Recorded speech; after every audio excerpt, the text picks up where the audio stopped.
probably not the ASMR, but the you know, the charming normal world noises of like other podcasts that I've listened to that, like, especially in the beginning of the conversation, it just kind of grabs you Mm-hmm. and it makes you feel like you're a part of it.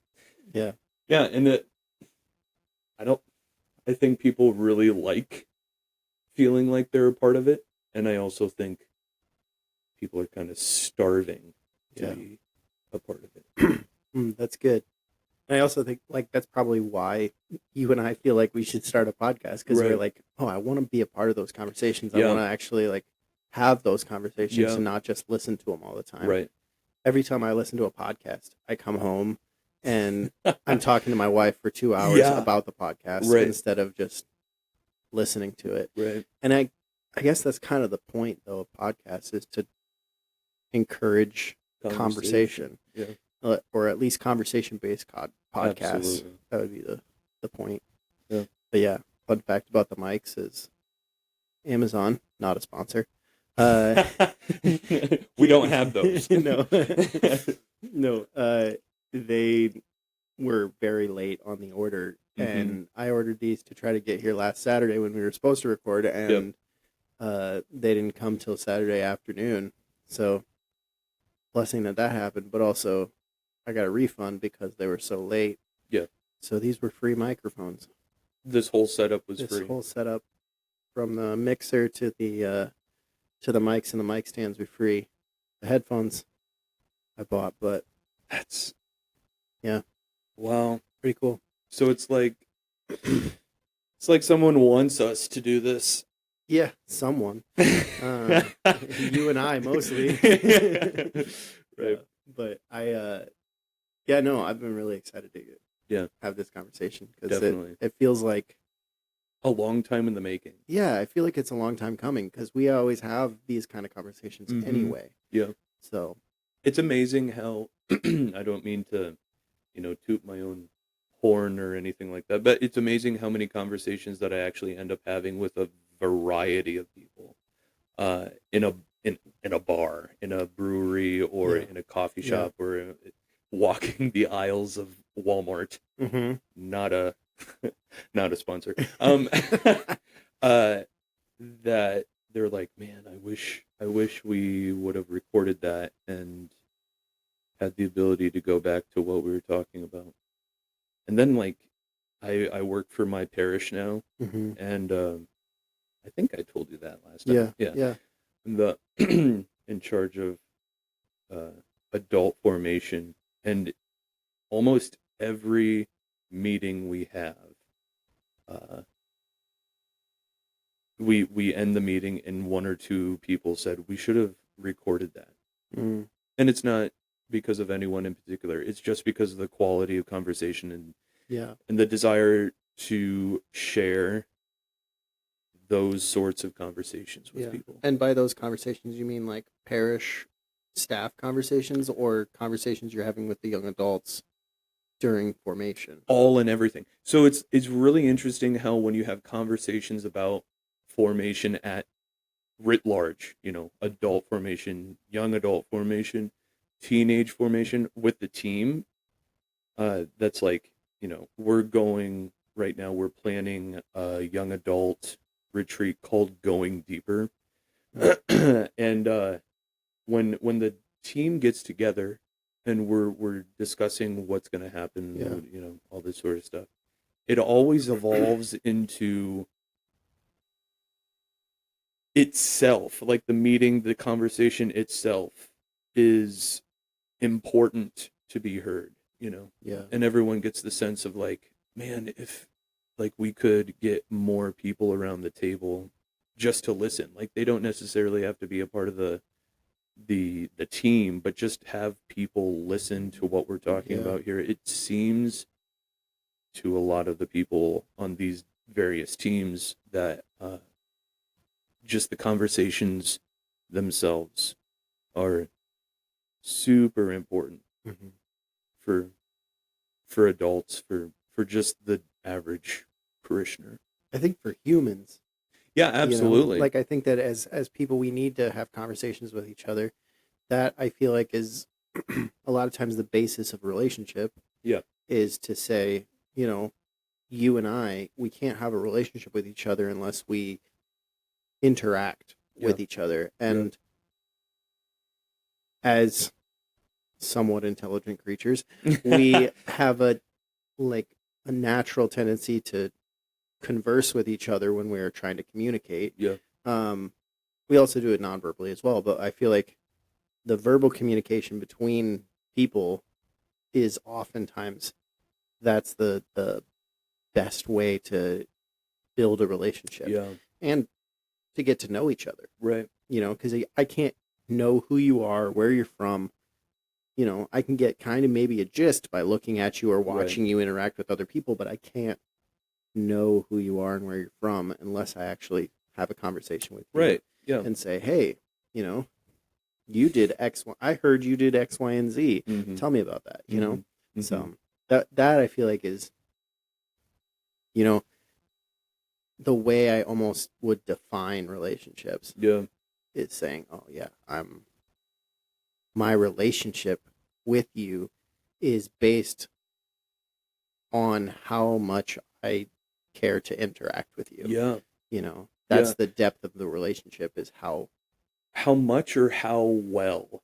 I get the sense a lot in a lot of my close friendships that I don't necessarily have to see them every day. Yeah. I don't even have to see them every week. Maybe I don't even have to see them every month.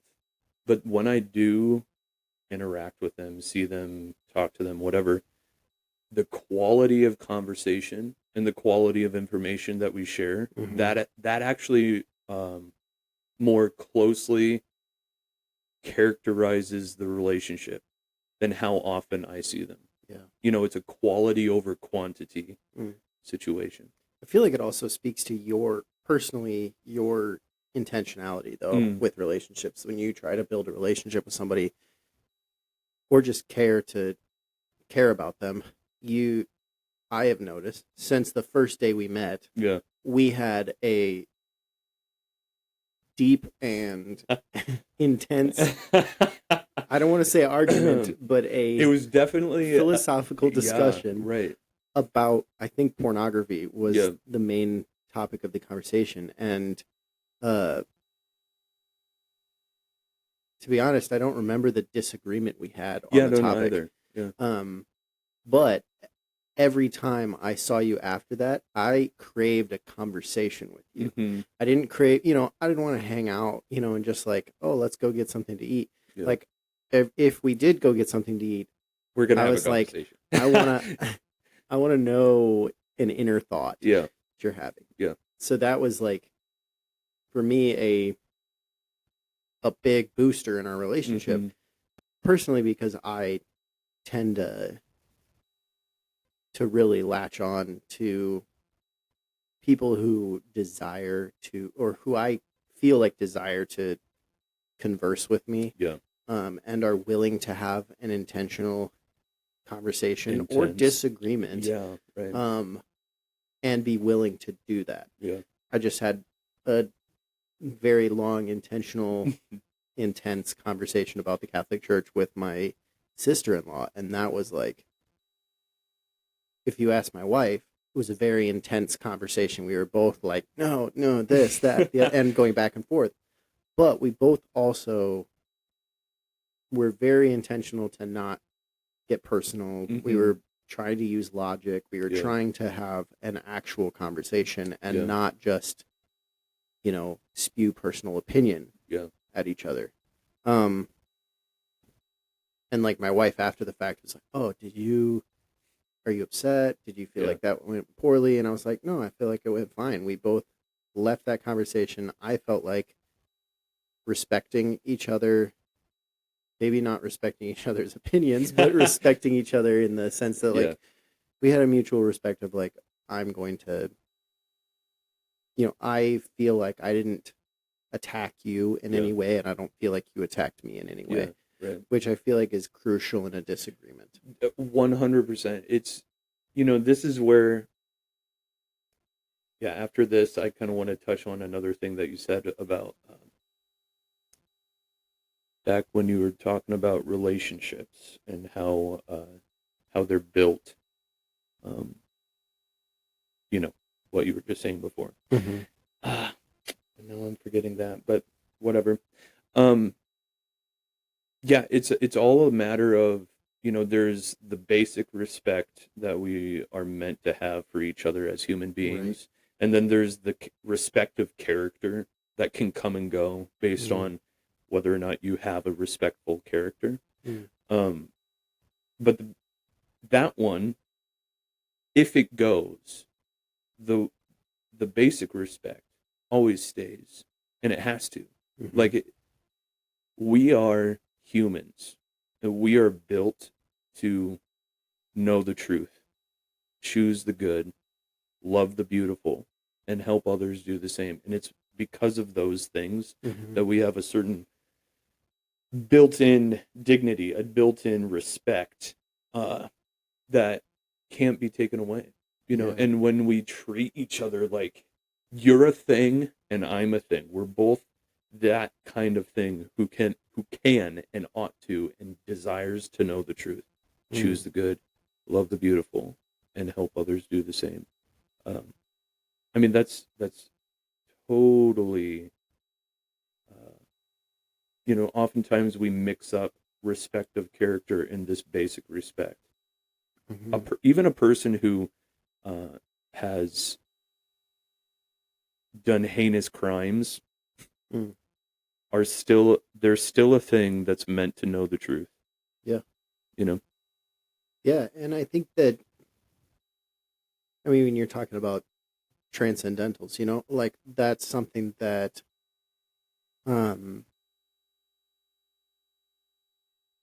when you're talking about having a conversation with somebody and you're referring to truth, goodness, and beauty,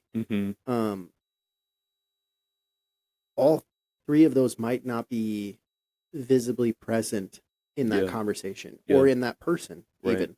Yeah.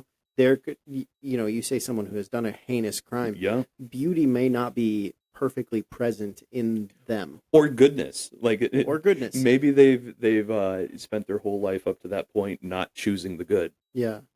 But in our search for, maybe meaning or life or whatever, we have to be looking for those three things. And I think that I was thinking about this the other day, actually, about why they're called Transcendentals, and like, it's something that transcends time, space, what you've chosen to do or what you've not chosen to do. And like, beauty in particular, I think, is the easiest one for us to understand that in, because they say beauty is in the eye of the beholder, but trash. I think beauty might be seen in the eye of the beholder. Absolutely. But that's kind of an obvious statement. Right. But like, 2 + 2 = 4. Beauty is beauty. Yeah. Right. Something can be beautiful and not be seen as beautiful. Yeah. My wife and I had this discussion about that with sunsets. Because every time I see a beautiful sunset in South Dakota, she says, well, it doesn't compare to a Florida sunset or a California sunset. And I said, well, why are we choosing to compare them? Right. Why are we saying, well, we shouldn't be comparing those things? Yeah. Beauty is not meant to be compared against other beauty. Beauty is meant to be admired as the beauty that it is. Yeah, right.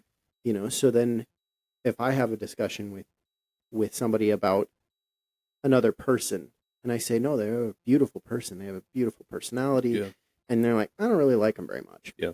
Okay. That beauty is not taken away by the fact that you don't see the beauty. Sure. In your mind, you don't see it, so it's in the eye of the beholder, as in it's only seen when it's in the eye of the beholder. Right. So if you're not willing to see the beauty, then you will not see the beauty. Yeah. Thomas Aquinas defines beauty as that which delights when it is seen. And I think you can go really deep with that definition. Yeah. So like there's Please do. yeah. um there's like, yeah, I can look, I can see with my eyes the beautiful, and it delights me. That which delights when it's seen. Mm-hmm. But I can also see like a truth with my mind. Mm-hmm. Like and there's all sorts of steps before actually seeing the truth that I still know that what I'm learning or being told, that is the truth. Right. But it's not until I see it with my mind that it delights me.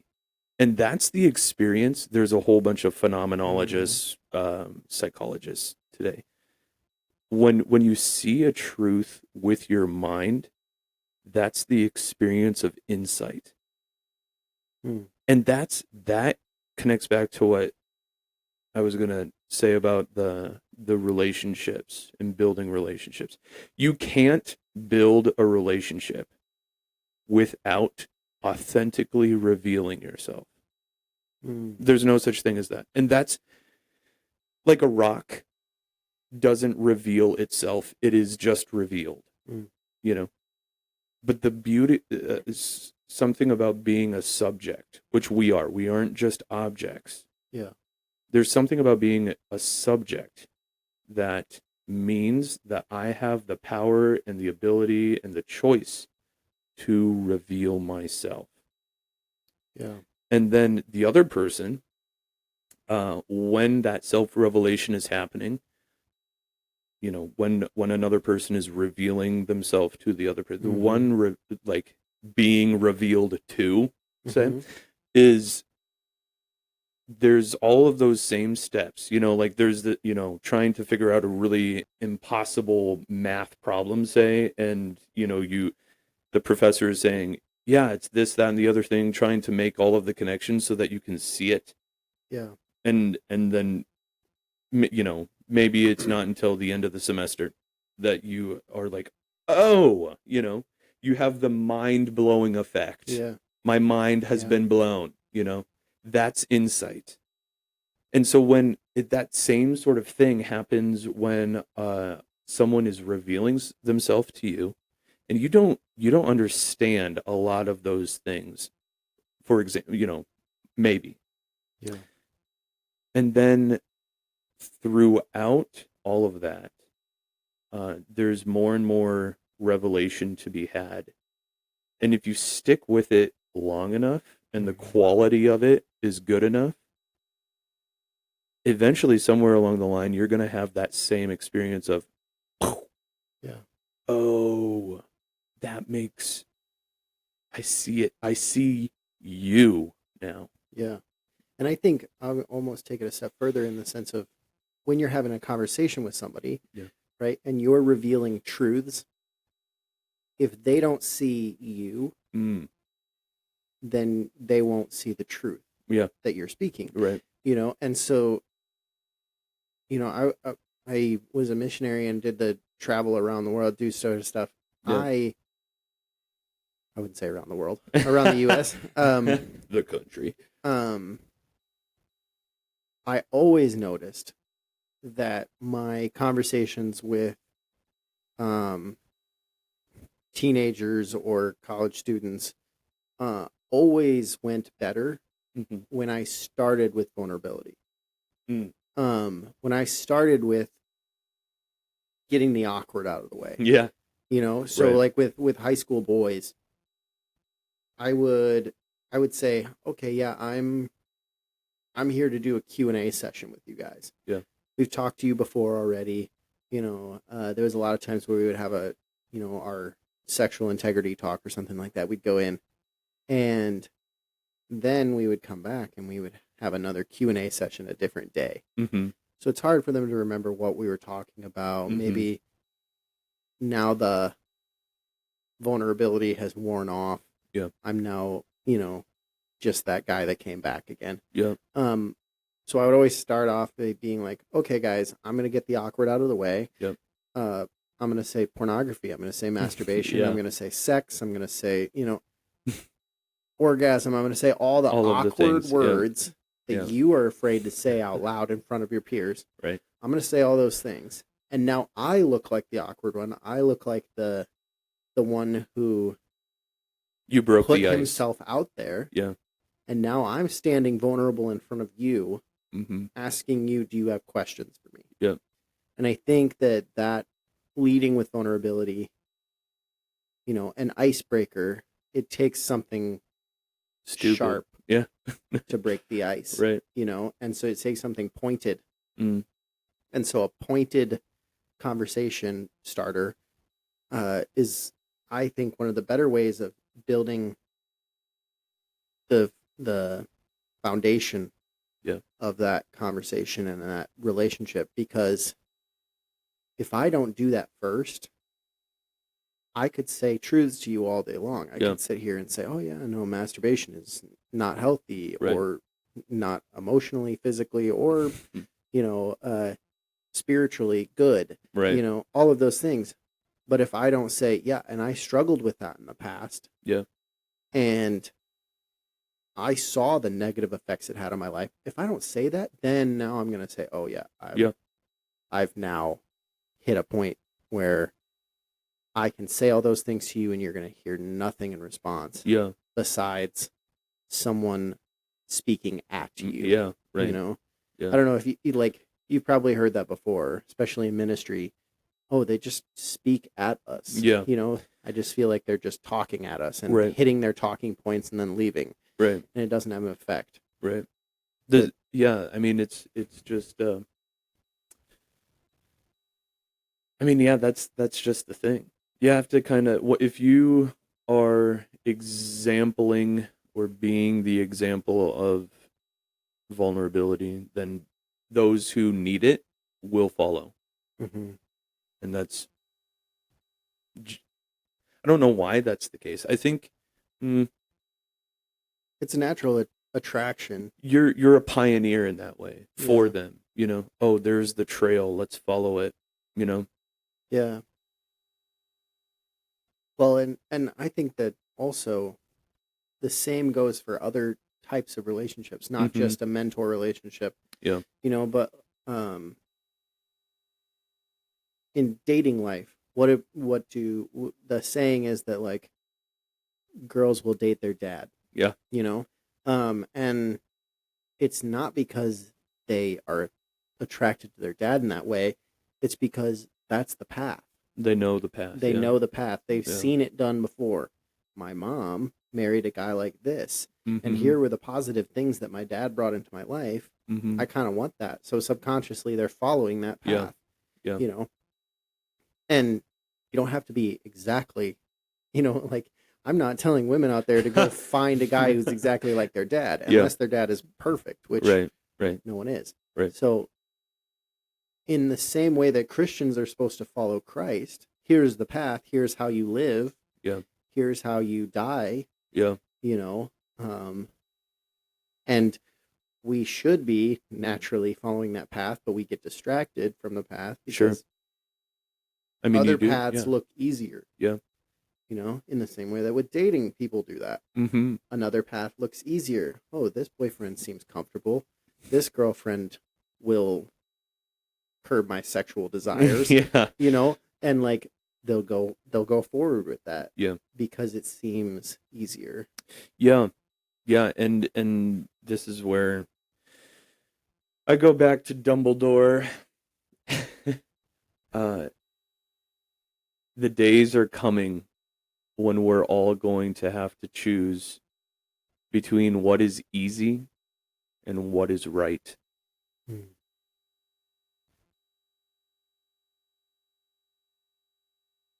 I think, you know, that's just saying it's not in the future. It's, you know, like the phrase, the days are coming, you know, you can be like, well, then I'm waiting for the day. Coming. They're flowing through you currently.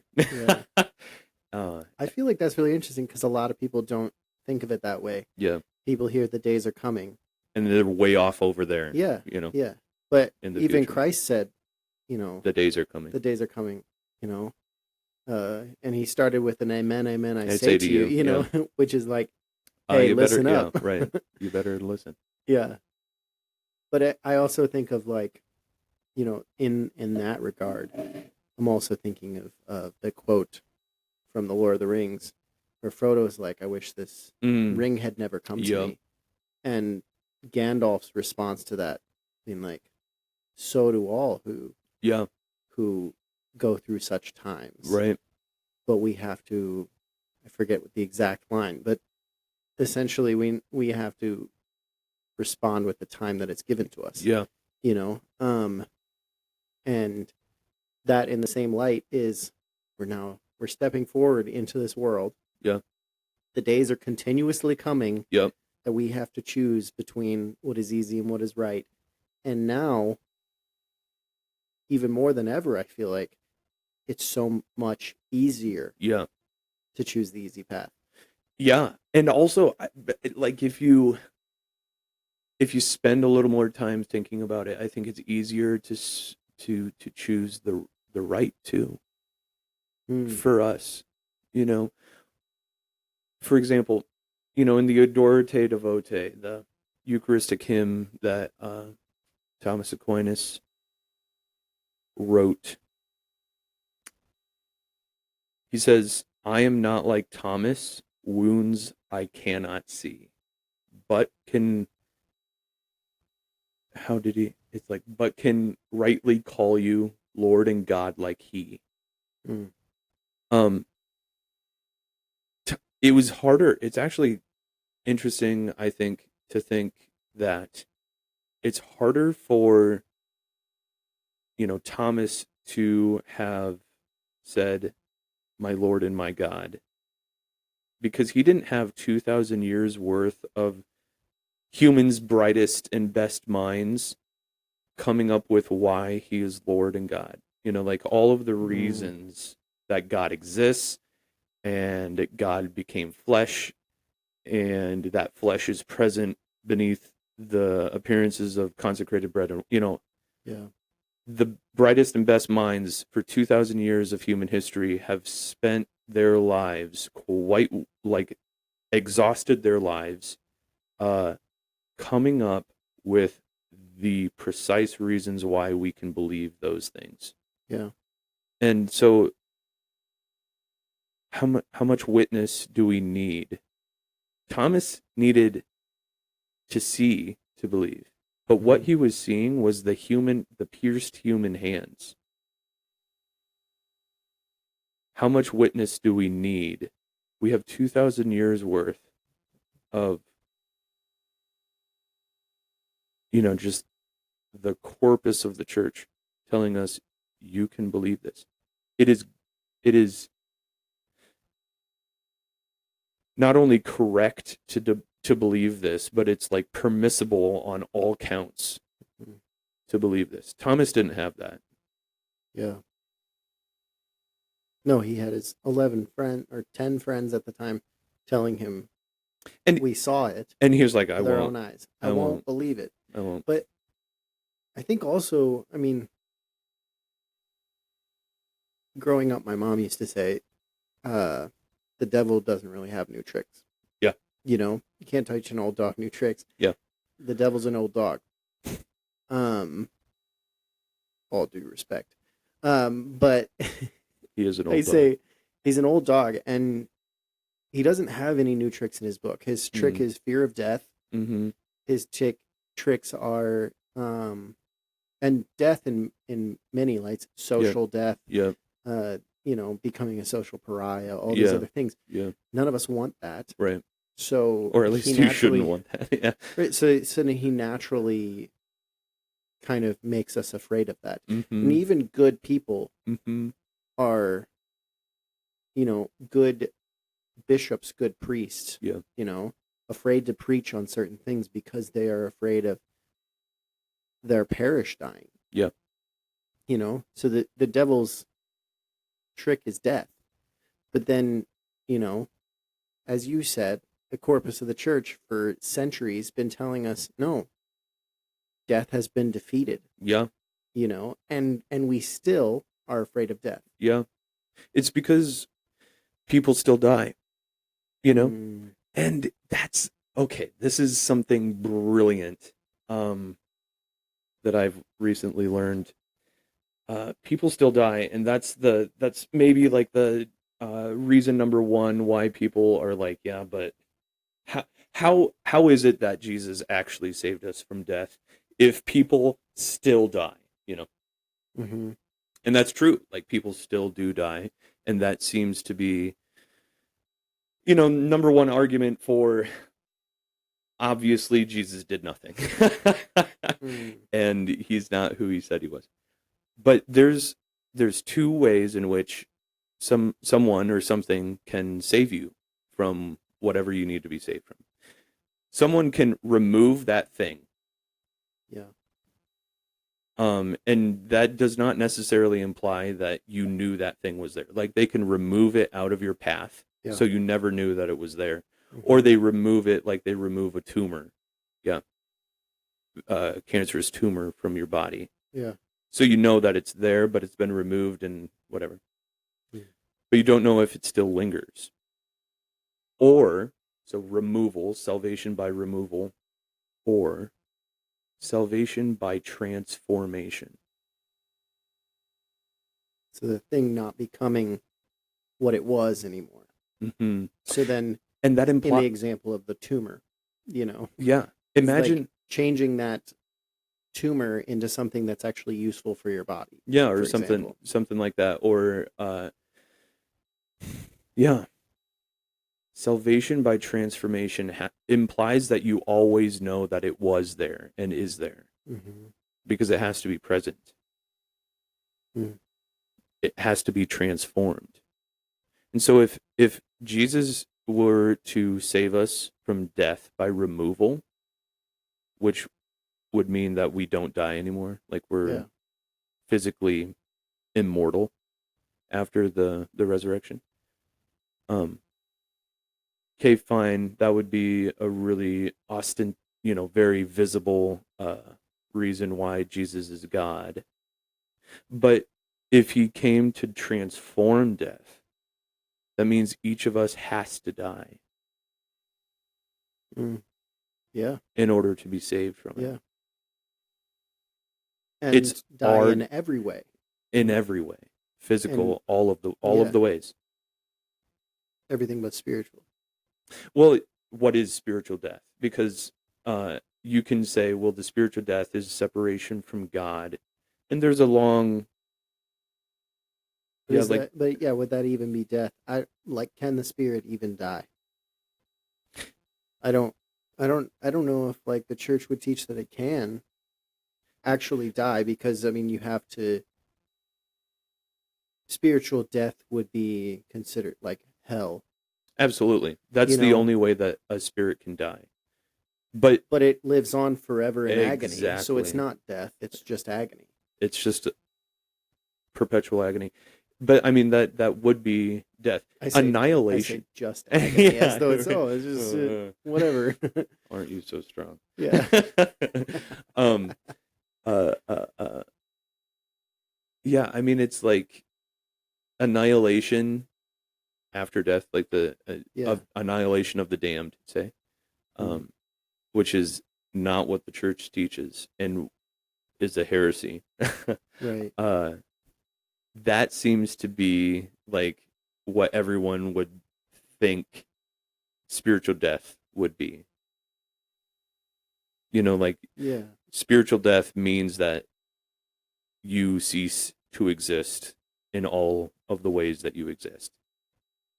But the second death is a relational death. Spiritual death is a relational death, a death of a relationship. Mm. And that relationship is your relationship with God. That's the spiritual death. So, I mean, in that context, I mean, death has many different meanings. Right. But I think that, like, in the sense of spiritual death in the first sense, being you cease to exist. Yep. I would think would be against Catholic Church teaching in the sense that, I mean, we call it an immortal soul. Yeah. Like our souls are immortal. We will live on. Our souls will live on forever. either in heaven or in hell. And praise the Lord for purgatory, but we will live on forever. So that's why this life is so important to choose good. Yeah. Because it's forever. Right. Then. And so then the physical death being so important is because our physical bodies are what tie us to death. And are what tie us to agony. And choosing hell, because that's what it is, you choose to sin, you choose to not have a relationship with God, therefore you will end up where you choose.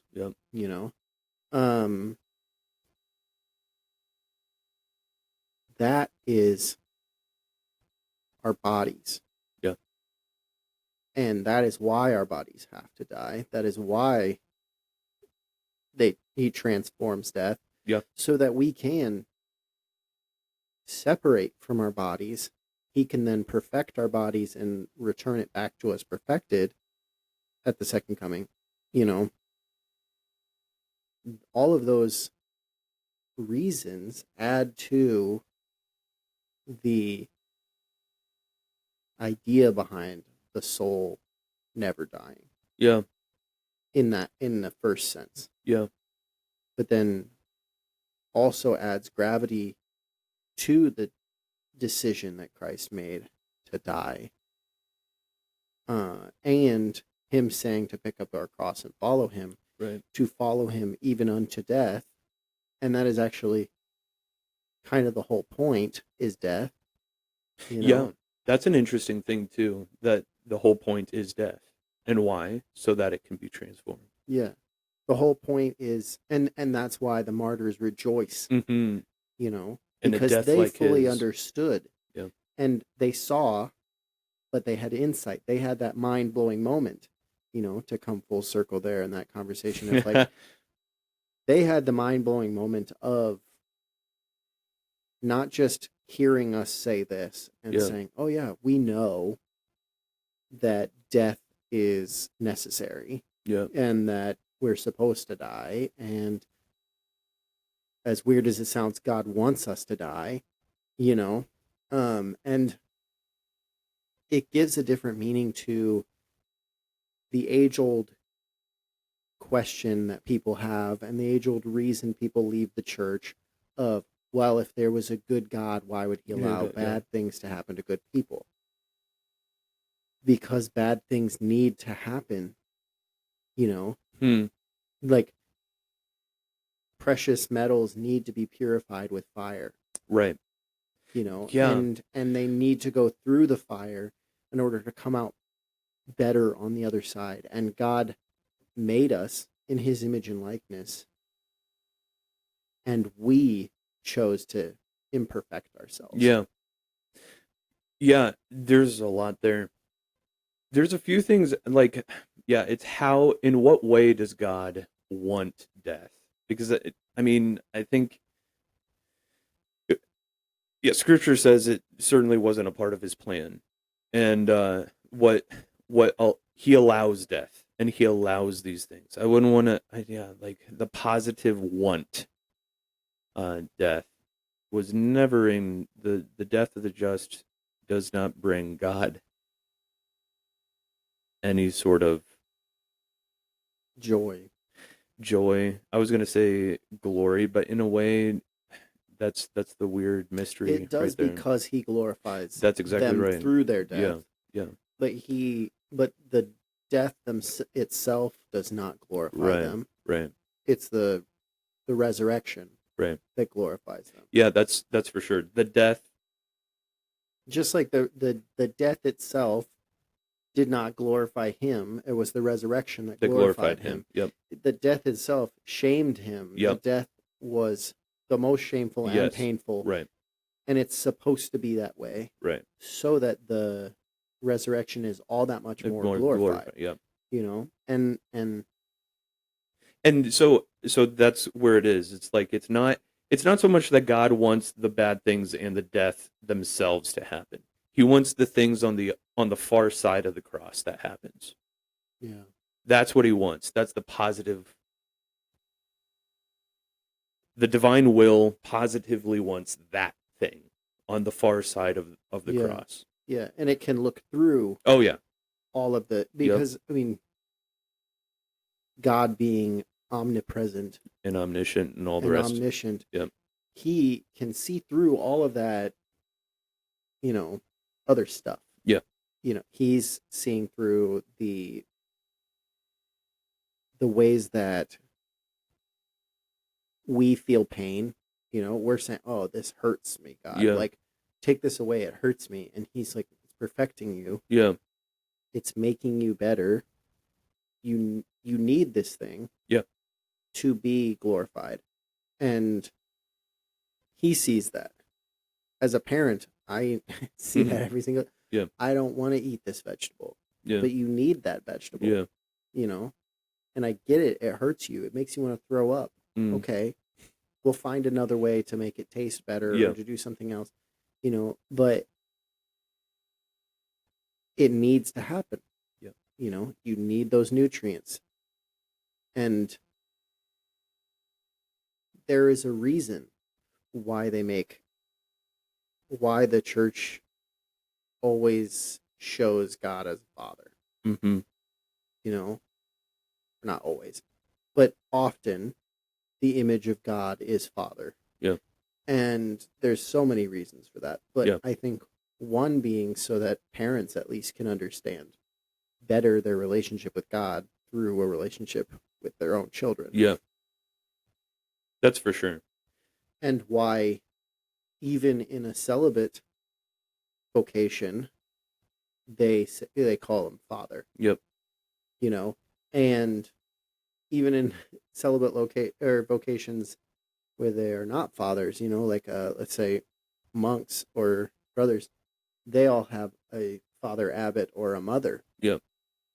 And that position is always a position of authority. Right. Of one that make the decisions. Makes the decisions, hard or good or whatever. Right. And now you have to say, okay, Obedience. I submit to your decision,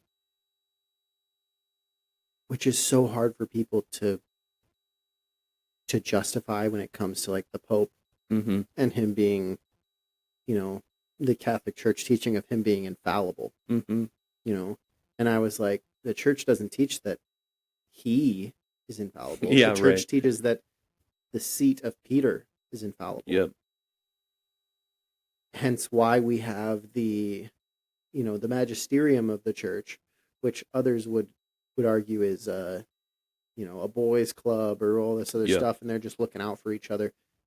But in a way, yes, they are looking out for each other. They're looking out to make sure that each other are not tainting the church. Right. Hopefully. And have they failed in the past? Likely. Well, I mean, like, so the church herself failed each other. Yeah, right. They never are. Yeah, change church. The church teaching. is never going to teach contrary things, even when they seem contrary, which is a fun little thing. But that doesn't mean that they can't, allow for their brothers to sin. Yeah. And in fact, they do. Right.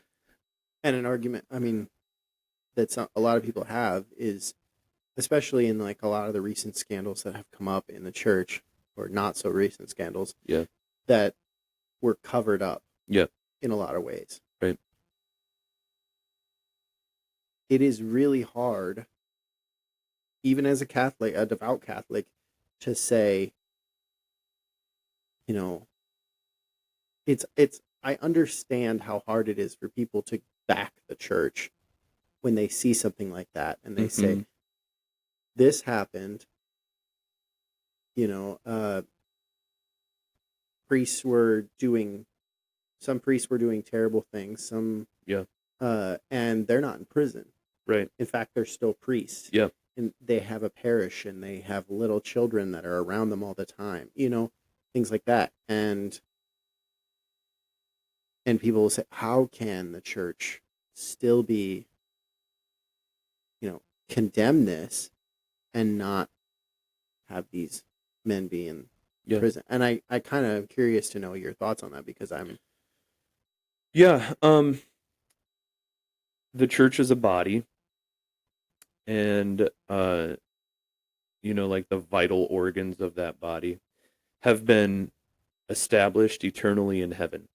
So, for example, there's a lot of different images. If Jesus is the head, Mary's the neck, and the 12 apostles are the spine, Yeah. I kind of like it a different way. Jesus is the head, Mary's the heart, and the 12 apostles are like, the skeleton or whatever you want to, what other things. So it's not so much that, this is why schism and all of, you don't break the church. You separate yourself from her. Yeah. And like parts of me can be separated from me, and it doesn't kill the body. Yeah. A lot of parts can fall for me, and it doesn't kill the body. And you can't then what if you take away the head of the church? What if you take away the heart of the church, or the lungs of the church, or blah blah blah blah blah blah? You can't do that, because they're eternal. The church victorious. They're eternally established. Yeah. The body is eternally established and is in heaven. Yeah. And those are the vital organs. We don't have access to that. Yeah, they can never fall away. Right. So the things that do fall away are, to varying degrees, more or less non-vital. Even the Pope, he can fall away himself, but that doesn't. Once he separates himself from the church, and then the Roman, the cardinals elect another pope, and this has happened many times in churches. No, not many, but 3-4 times. I think a lot of people, their argument is always going back, okay, well, there was nepotism in the church. It was like the cardinals were a bunch of brothers, and they elected one of their brothers, and then when he died, they elected his son, and all this other stuff. And yes, there was that happening, but again, the church teaches again that the person is infallible, or the person is not infallible. Right. The person is fallible. The people in the church can make mistakes, can and will sin. Right. JP2 went to confession every day. Right. And you think, oh, how could such a holy man sin so much that he would have to confess every day? Well, we all sin without, how many of our sins do we not even know we're doing? Right. How many of our sins have we normalized in our life? Right. And I think that's where the whole judge not lest you be judged that Jesus was talking about is so important, because we're sitting here judging the leaders of the church, saying, oh, how could they be so fallible? How could they be this? How could they do that? Yeah. I would never do that. I'm a priest. I would, or, the priest touched one of his altar boys. I would never if I was in his position. You don't know his life story. You don't know what's going on. And I think that you have to take all of those cases individually, which is why the church is taking so long to respond to a lot of these things, and has often delegated those things to the bishop of that diocese to deal with. Sure. Because if the Vatican came out and said every priest that did this, there's certainly a principle of mercy. But I also think that it's not so much about the mercy as it is about the truth behind it. Because if every priest who was accused of that was investigated by the police, there's no guarantee, one, in justice, but we also, as a church, believe that the decisions we make on this earth affect our eternal life, and that we will, that justice will be served not on this earth. Yeah.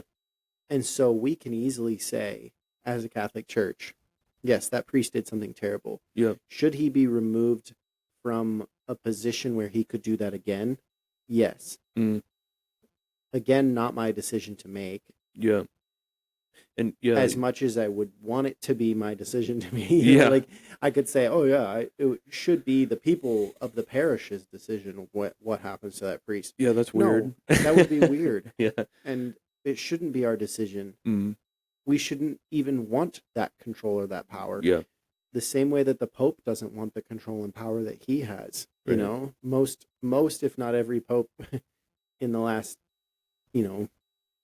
probably 100 years got elected, cried right when he was elected, and doesn't actually want the job. Yeah. There's probably, if we could look at the ballots, none of them voted for themselves. Yeah. Right. Like, I would be surprised if any of them did. Yeah. And the ones that did vote for themselves didn't become Pope. And that's a big because they shouldn't be. They didn't. If you want the job, you shouldn't have the job. Right. And so that whole, I mean, it's such a hot topic in our culture today. And I think that the no tolerance situation, there's an antiphon, I believe it's in evening prayer sometime in ordinary time, and it says, Lord, where you are, there is mercy, there is truth. And I remember praying that whenever I was praying that, and being like, there is no such thing as mercy without truth. If it's not merciful, it's not the truth. And if it's not truthful, it's not merciful. And the same goes for justice. Yeah, that justice cannot be served unless it is the perfection of justice. So all of the different definitions of these things. If justice is giving the good that is due, then mercy is sort of the overflow of justice. This is Fulton Sheen. I can't remember in what of his writings this was. I think as you think about that, I had a thought on that definition. You say justice is the good that is due, giving the good that is due. And I think that a lot of people see justice, myself included, sometimes see justice as giving the bad that is due. Yeah, that's crazy. Or take out the qualifier of good or bad. It's just giving the due. So how do you measure what is due?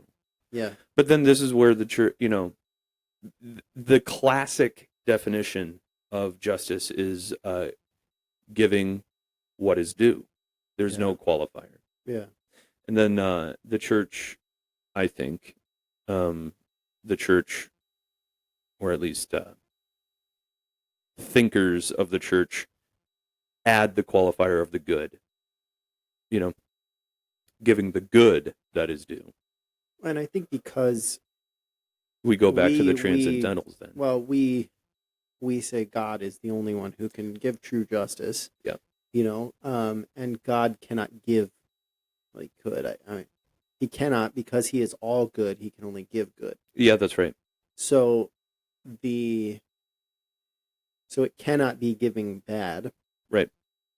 Because God gives all justice. And he can't takes help all but justice away. Right.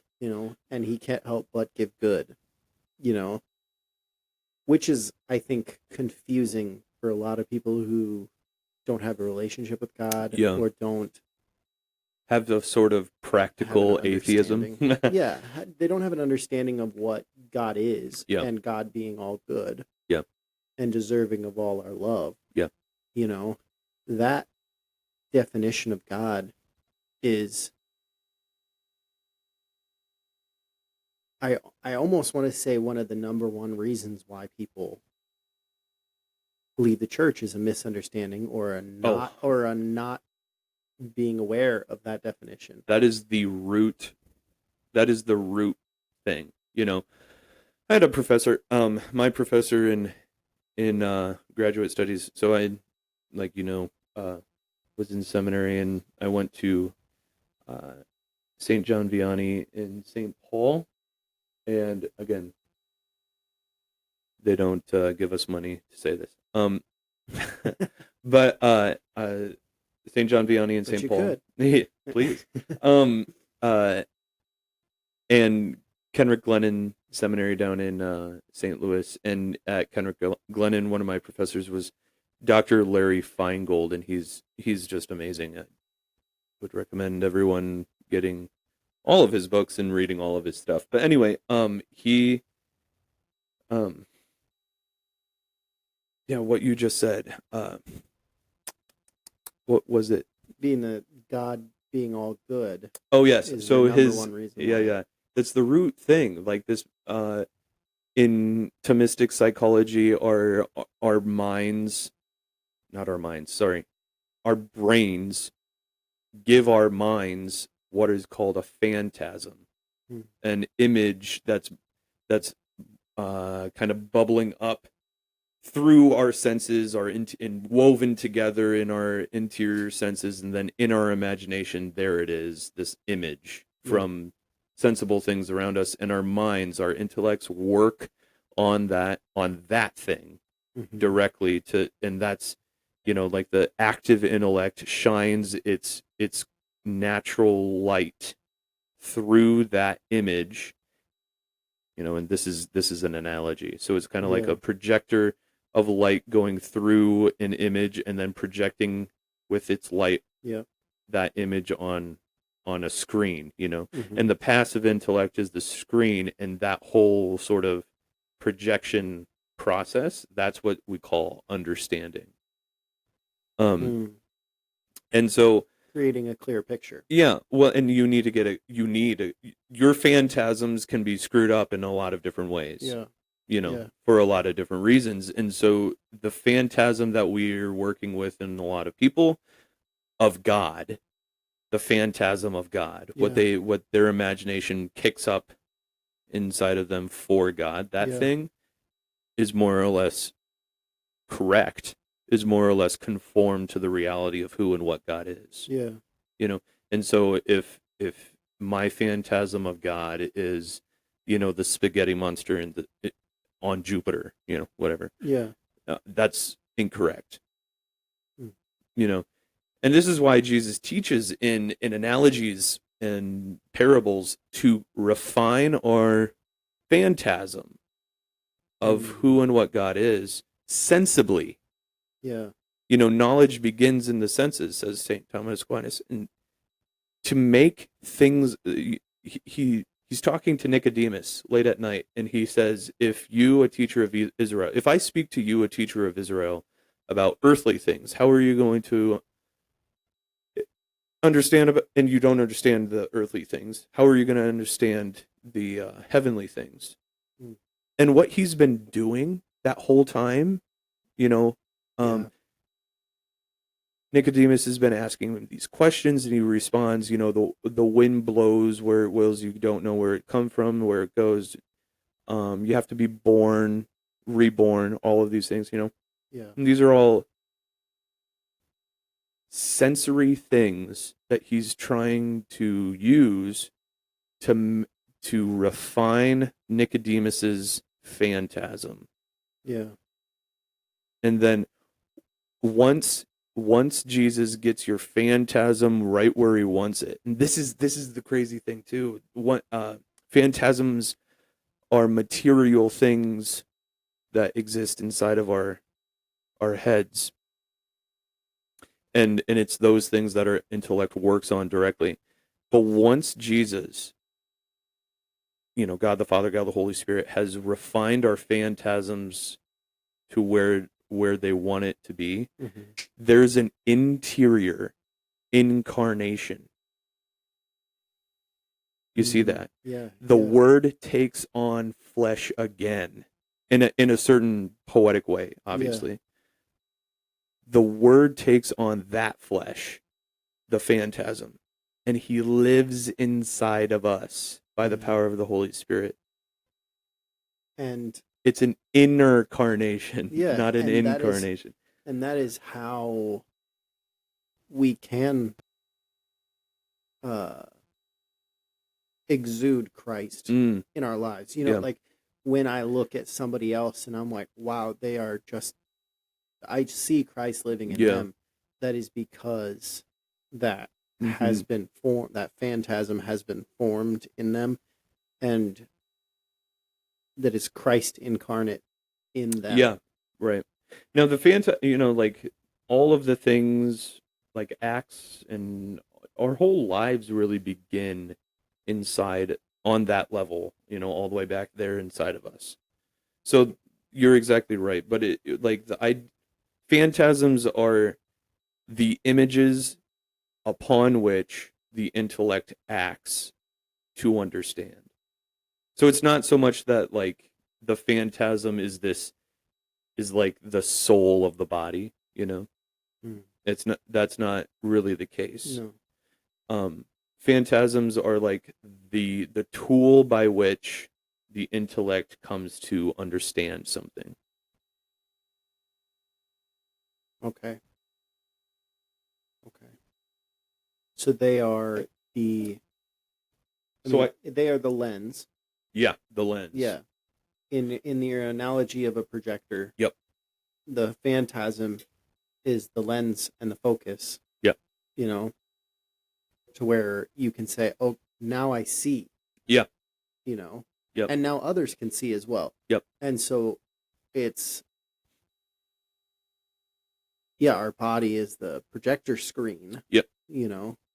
Body, not really, or not our body, but our understanding being the projector screen, and then that can be shared with others. And so that's how we, that's how truth becomes incarnate. That's right. Is through that phantasm, is what you're saying. Essentially. So let me give you an example. Think of a 6-foot, pink, 8-legged, 6-eyed, pink rainbow unicorn. All of those details that I went into, and then the final little thing that what it is, that image that you're holding in your head, 6 foot. It's a creepy image. Right? That's the phantasm. Yeah. The very image. Yeah. Yeah, that's the phantasm. The understanding, the understanding of what those things are, that's something immaterial to the phantasm. That it is each of those things. No, so, like what you're not just the details. The fact that I just through my words, I kind of built something up inside of you. Mm-hmm. But you had to understand those words, those concepts. Yep. Those things, those concepts, which are distinct from the phantasm. Yeah. Those things are immaterial. Right. But the phantasm is material. The image is material. Yep. Right. Pink is immaterial. How so? Yeah. Well, let's talk about that. How is pink immaterial? Well, as in the word that you gave to me going into my mind. Yeah. Right? That word is, in a sense, immaterial until it reaches my ears, goes into my mind, and now I picture pink. Yeah, so now it becomes material through my intellect. So that's the thing. The word, that's enough. There's expressed words, and there's so like an inner words and outer words. And everything that you're hearing me speak right now is an outer word. Mm-hmm. But the concepts that these words that I am speaking right now, these words that I'm saying, are material. language, all of language is material. Right. But the concepts that are carried inside of language, those things are immaterial. So until I can say made material, like we make them material by expressing them. Because what you're saying is those are words. the material. Those are material expressions. Yeah. But so you're saying that all of those until thought are immaterial? No. Because the concept is the immaterial thing. That's one of the things that we can by which we prove the immortality of the soul. That our soul can and holds the soul in this in some sense is everything. You know? Yeah. I can say pink, I can say green, I can say big, I can say small, I can say rug, I can say human, I can say, all these things, and all of those things your mind can become because you understand them. You understand all of these things, but then I can speak it in a different language. So then how is it that, so you're saying like thought is immaterial. Thought is immaterial. Okay. Yes. So then how is it that if you are expressing something to me and now that thing has, through your expression, materialized, now it is a thought back in my brain. So did I dematerialize it to think about it? No. Or is it because it was expressed by you and is now being thought of by me through your expression, it's a material right? So thought. think of it like this. This is another analogy. What are you? What are you? Like Person. what? No. What are you? A human, Molecules. No, you're a human. Yeah. That's what you are. What am I? A human. I'm a human. But we're two separate humans. Yeah. The humanity is in you and in me in the same way, substantially. Yeah. Except we don't make up everything that it means to be human. Correct. Yeah, okay. So the thing by which we signify with the word humanity is like, that's the form. That's what we mean by form. It's not a material thing. But then it takes it instantiates itself into material instances. That's why we say instantiate. It's an instance of humanity there and an instance of humanity here. Right. In matter. Okay? Yeah. So then the form of pink is instantiated both in that color of that thing right there and also in the word, in the material word that I am speaking to you. And as that word hits your eardrum, and then the vibrations of the air hits your eardrum, and then it goes into your brain, and your brain, there's all sorts of different things that your brain does, but the end goal of that is the phantasm of pink, which is yet again just another instantiation of pinkness. And so you are materializing it by saying it. Mm-hmm. It hits my ears, and then I also have to materialize it. Yeah, it's it's a different instantiation. Right. So then, so and then in the same way that God animates both of us, and we both have to instantiate. Is that the correct word? Instantiate. Yeah. Instantiate. Whatever. Yeah. Humanity. Mm-hmm. We do that by just being. We both have to instantiate pink into a material thing by our thought. but or through our phantasm, yeah. we are both instantiating pink. Okay, so I'm gonna speak in a different language, and hopefully you don't know what this word is, and then we're gonna use English to try to figure it out. Okay. Okay. And then maybe this will help too. I'm just doing a whole bunch of different ways to kind of describe how the thing that is understood is immaterial, but it's understood through the species of intellect. No, the species are like those the I'm getting a master class right now. yeah. Species so the species of different things, it's like there's sensible species, so this is smooth and rough in some places. Yeah. Those are species. Yeah. Sensible species. This is pink, and that's but it's also cold. That's essential. Yeah. Sensible species. Yeah. And then there's intelligible species, which are the universals. Yeah.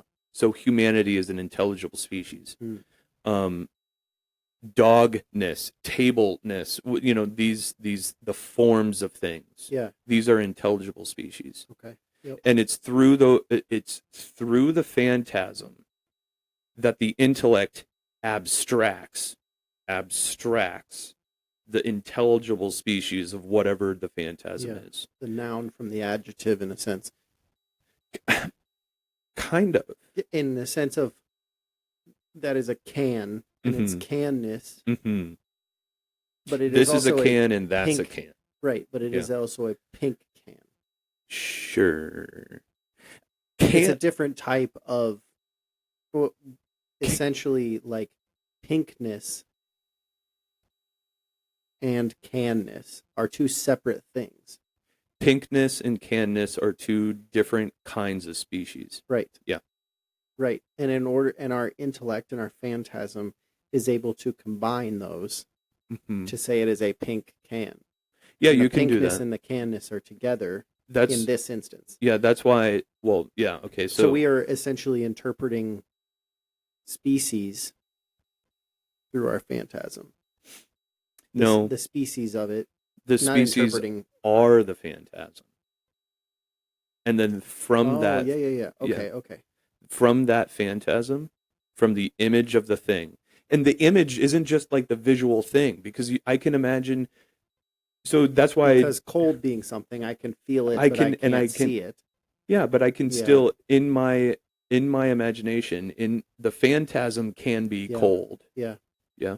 So that's why I like using unicorn, because what I'm doing is weaving together a whole bunch of different things into like the the 8-legged pink 6-foot 6-eyed pink rainbow unicorn. I'm weaving together a whole bunch of different species, and that thing does not exist in the extramental world. Right. And so, like, that's why what you described, I can bring pink and canness together, and it makes a pink can. Yeah. And that can be an actual thing that exists in the world. Right. But like the pink unicorn that I've been describing does not exist in the world, but it does exist. It exists mentally in the phantasm, or through the phantasm. Exactly. Yeah. And so it is. Yeah. And that's what intellect works on that thing. On that thing, that image, that phantasm. That's what intellect works on, and abstracts the intelligible species, which is just the word, the concept, not the spoken word, but that's the thing, the expression, the immaterial construct of concept. Yeah. Excuse me. Of those things. Yeah. So the immaterial concept of unicorn is what my intellect is working on in order that I can see it or speak it through the phantasm. in order to understand it. And understand. But in order to see it and speak it, and there has to be some semblance of understanding. That's right. But the process of understanding happens before those things. Yeah.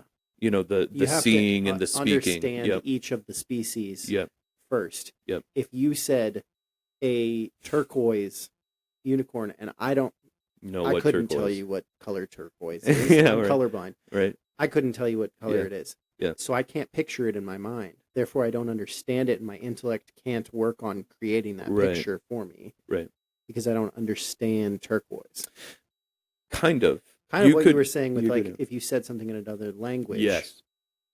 Right. I don't understand it. I now have to work on it in order to understand it, in order for it to be seen through my phantasm.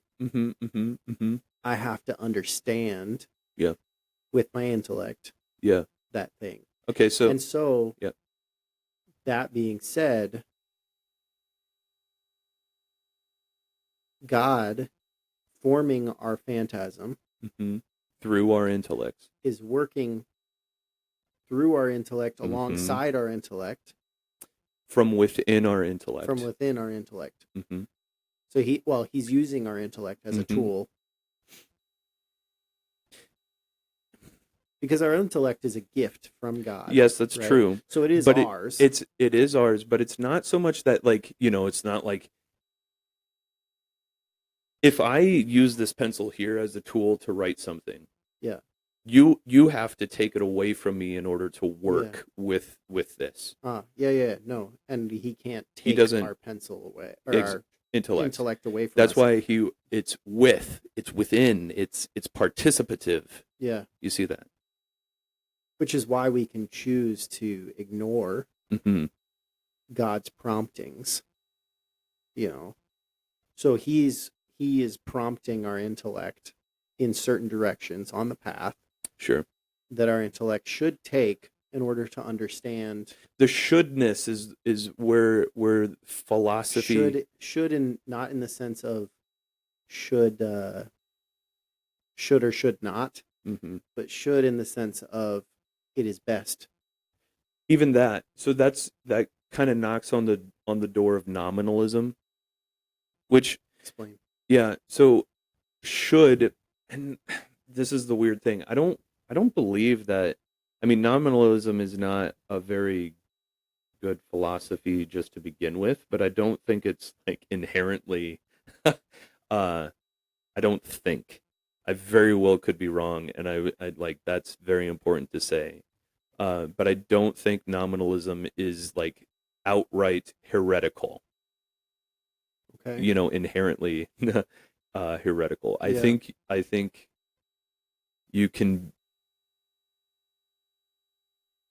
be nominalistic in your philosophy and still go to heaven, and still be a part of the church. But so nominalism is like there's only the things, the individual things that exist. There's no such thing as humanity. Those are just names. That's where but I don't see how should. So shouldness is attached to nominalism. It's a long story. But things work according to natures. And so like a human will know the truth. It's not a human should know the truth. A human knows the truth. But I think it's different when you're saying what a human should or should not do, because then you're more speaking on morality rather than because so for example, you saying a human does know the truth versus a human should know the truth. I guess right? That's another difference, because I said a human knows the truth. Okay. Not does. You see that? So but and this is just my brain not comprehending what you're saying. Yeah. I'm hearing the same right thing. So you're saying a human knows the truth. Yeah. And in my mind, saying a human does know the truth. The emphatic does says, like, in fact they do. But I'm talking on the level of nature. You are a thing, I'm a thing, all humans are a thing that knows the truth. Okay. And then whether or not they actually do is a different question. And then to say a human does know the truth is to say, yes. It's a deep cut of philosophy there. It is a deep cut of 100%. No, that's absolutely true. Because on a colloquial level you're saying, like, I want to say the human does not know the truth until they know the truth. Interestingly enough, that's exactly what I'm saying. Right. So then, but in my mind, hearing you say a human knows the truth, you are essentially saying when they see the truth, they know the truth. Or when it is in front of them. That's one way of putting it, yeah. They know it. Another way of putting it, almost, and words. Obviously, our words are not well, like our language is not that well established in the sense that we can actually describe this well. Mm-hmm. In this grant, yeah. I'm sure God has a language that is a little this much better because his language is reality, right? But we can say a human almost can say a human can know the That's truth. another way of saying it. Yep. And you're saying nominalism being bordering the human should know the truth would be to say, but they do not. That's where the imprecision of colloquial language drives me insane. Okay. And the study, this is an interesting thing because it's like people who study philosophy, or at least I think people who study philosophy really like precise language because words mean something.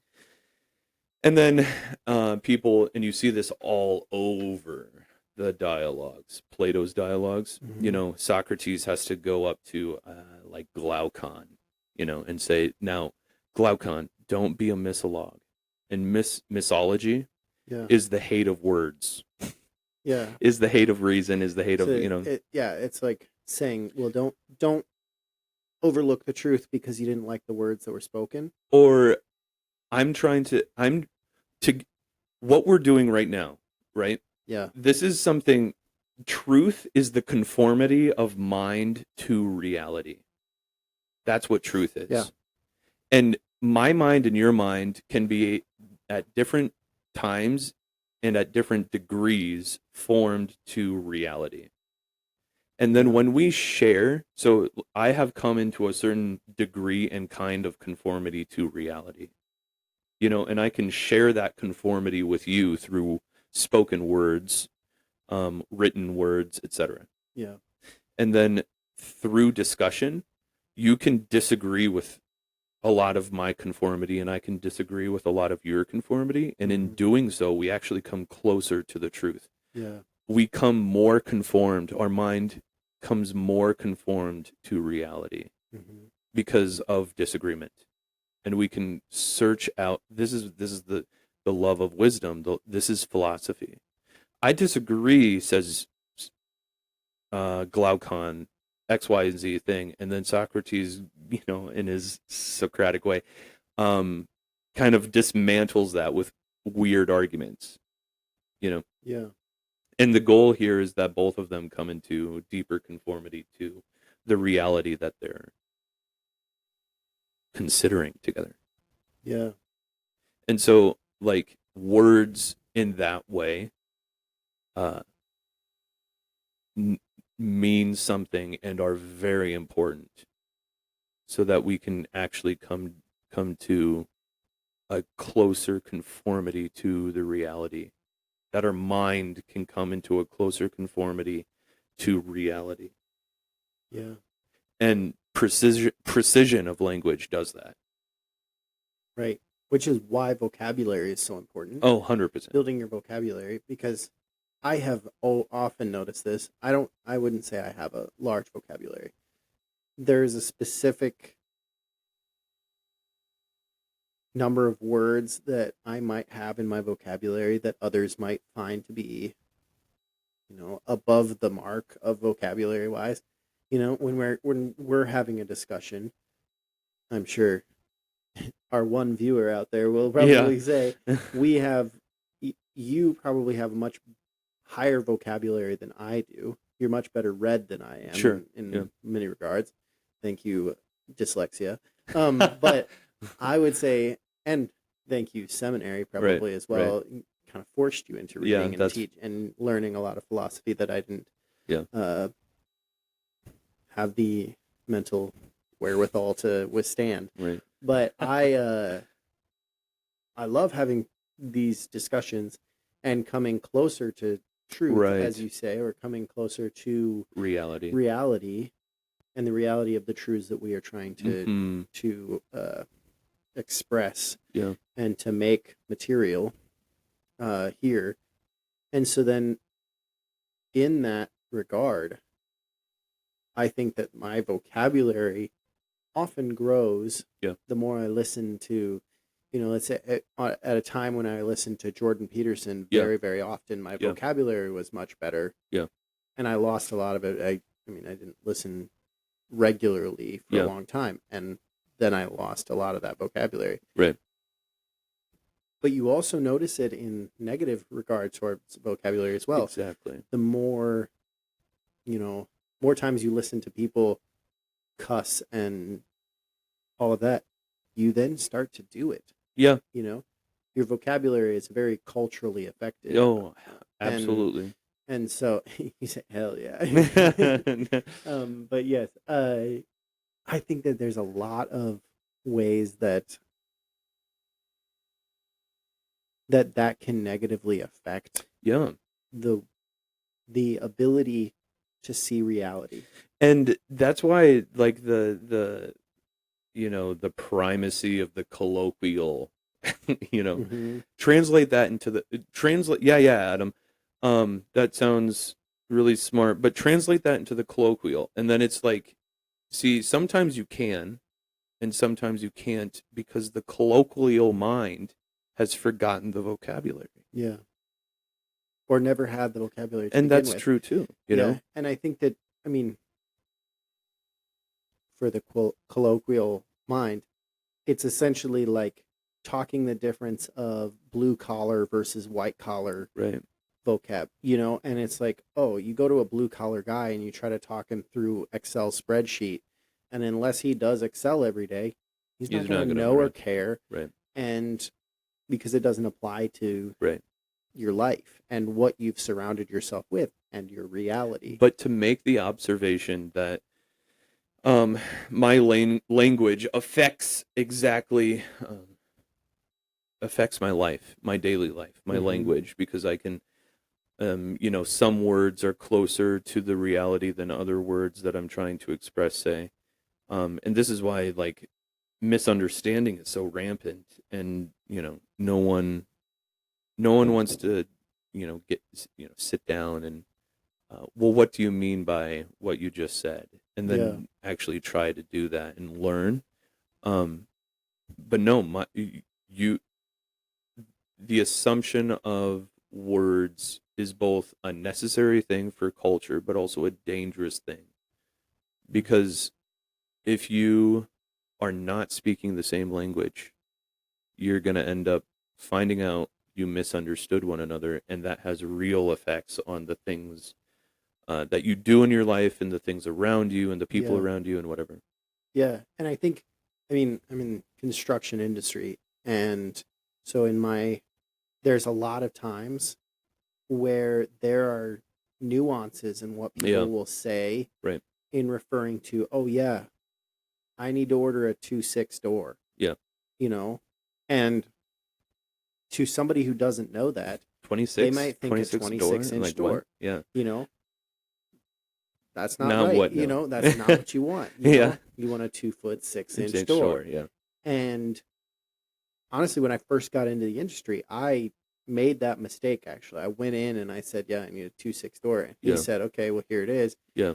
And I was like, that's a 30-inch door. He was like, yep, that's a 2.6 door. And I was like, no, it's not. What are you talking about? Yeah, and then right. I like pull out the tape measure and I'm like, oh, 2'6" Yeah, inches. right. Okay, now I understand what you're talking What that means, about, yeah. what it means. And my vocabulary in my reality was changed. Yeah. And so now I can talk about it and I can refer to a 2.6 door and I know what it is. Right. And I think that in a lot of ways, when we're talking about this, you're saying that your world, your reality, is affected by your vocabulary. 100%. And my vocabulary and my career has changed. I talk to a tile guy and he's trying to put in a shelf and he says, yeah, 17-inch face shelf. Yeah. I know what that means, but somebody else who was supposed to order the shelf didn't know what that meant. Didn't have the vocabulary. Ordered a 17-inch shelf and it comes back as a 24-inch face shelf because they ordered a 17-inch depth on the shelf. Right. That needs to be communicated, and so then that kind of goes back to, okay, in order to understand, we need to communicate. Yeah. But in order for our intellect to be able to translate it, we need to understand it. 100%. We need to know what it is. Yeah. And so then for me to understand what the pink can is, I need to know those words. Yeah. And my vocabulary needs to be elevated to that level to be able to understand. And like that happens on all levels of language. Do you want to take a break and go? Yeah. I need to. Yeah. Yeah. We take a break.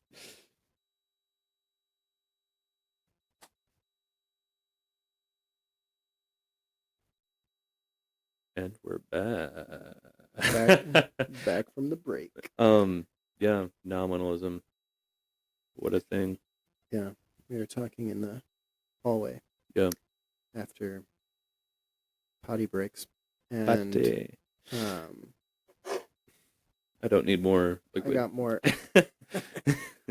We got a little bit more in depth into nominalism. I think that I wanted to talk about kind of a change of subject a little bit. Perfect. As we're coming up on like Christmas time in the distant future, I was thinking about Mass, and I have noticed outside of Christmas time a lot more people walking up to communion and not knowing what to do. Outside of Christmas time? Outside of Christmas time. Okay. I've noticed that a lot more. And I think, varying times and places, it's like, oh, they walk up and you can tell that they're a family member that's visiting and they don't really know what they're doing. Yeah. I've also noticed, sadly, but also positively, that there are more people that are staying in the pew. Mm-hmm. And even Catholics. Yeah. That are Catholic that are staying in the pew. And I think, that being said, I was reflecting last weekend at Mass. There was an instance where a young boy got the Eucharist. I don't know if he didn't know what he was doing or was just playing around or whatever. Walked around the corner, was kind of nibbling on it, apparently, according to the witness. Wow. Was kind of nibbling and then didn't like it and put it down. Whoa. To me, I heard that and I had like a guttural reaction. Like my reaction was like, he did what? Yeah. And I think that growing up being an altar server, being close to that, and shout out to Father Fitzpatrick. He growing up, when we were at the cathedral, we would be holding the paten. Yep. And the people would be walking up, and he would always tell us, it's also our job to make sure that they consume the Eucharist and don't walk away with it. Right. And there was a time, I remember very vividly, that I'm holding the paten. A woman came up, kind of grabbed the Eucharist, as some people, to most everyone's chagrin, do. Oh, gosh. Kind of grabbed it, and with a confused look on her face, started to walk away. Mm. And got almost to the, side aisle. And I remember Father Fitzpatrick saying, "Did she consume that?" And he said it out loud. In the cathedral, which is a very echoey. And he said it out loud. "Did she consume that?" And I think everybody in the church heard it. Yeah. And he handed me the ciboria and bolted after her. And he chased her probably halfway down the side aisle before he got to her.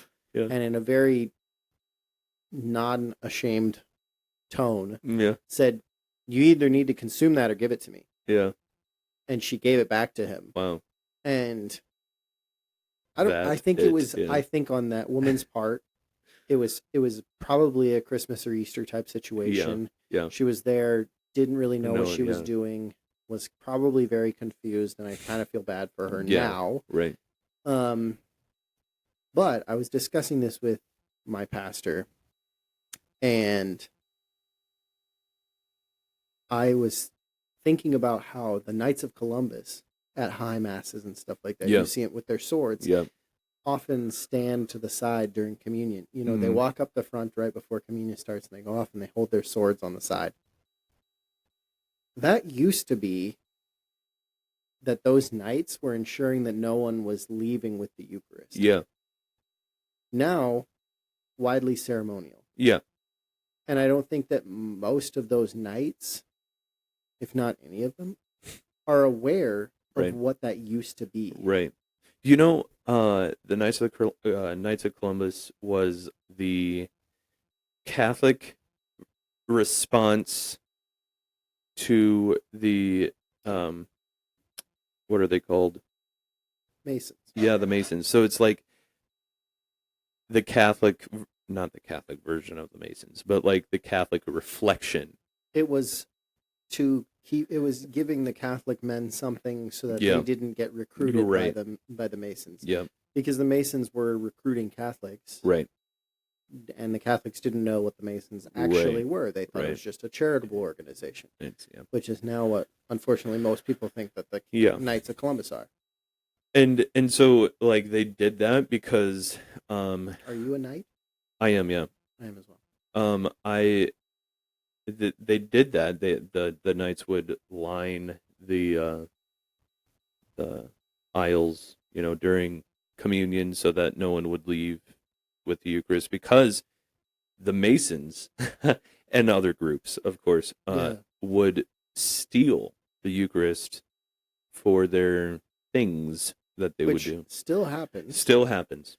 And I think is almost underplayed. I think a flaw, I don't want to say a flaw of the church. A flaw of the administration of the church currently is a fear of offending people, and not only that, but a fear of shaming people. Yeah. And I think that that the Catholic Church is widely known, or not, widely misunderstood as a public shaming type of thing, probably because they used to do public confessions and stuff like that, and people would have to and burnings and whatever, and also even the thing of like, you have to come in and confess your sins in a confessional with a priest. Mm-hmm. Not understanding.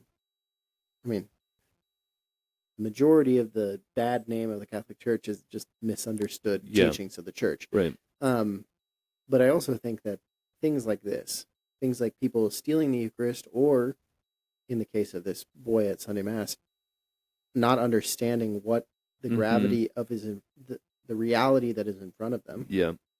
That is the body, blood, soul, and divinity of Jesus. Yeah. I had this discussion with my priest, and I said, I know that during Christmas and Easter, as an altar server, I knew this. Mm-hmm.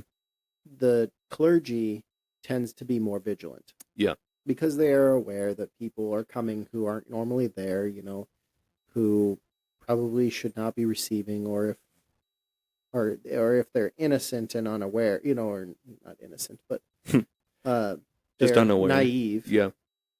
Coming up and taking the Eucharist and not consuming it. Yeah. That the priests are trained to look out for that. And so are, extraordinary ministers of Holy Communion, which we can get into if we want to, but I would rather not at this point. But I talked to him and I said, can we ask the Knights of our parish to do that again? Yeah. Just if only to ease the pressure that's on the priest and the clergy of watching out for that. I would appreciate and love if the Knights, if we could stand on the side and just make sure that people are consuming. If not, we can hold a patent and say, hey, you can either consume that or give it or put it here. Yeah. Because I understand, and my email that I wrote to our Grand Knight and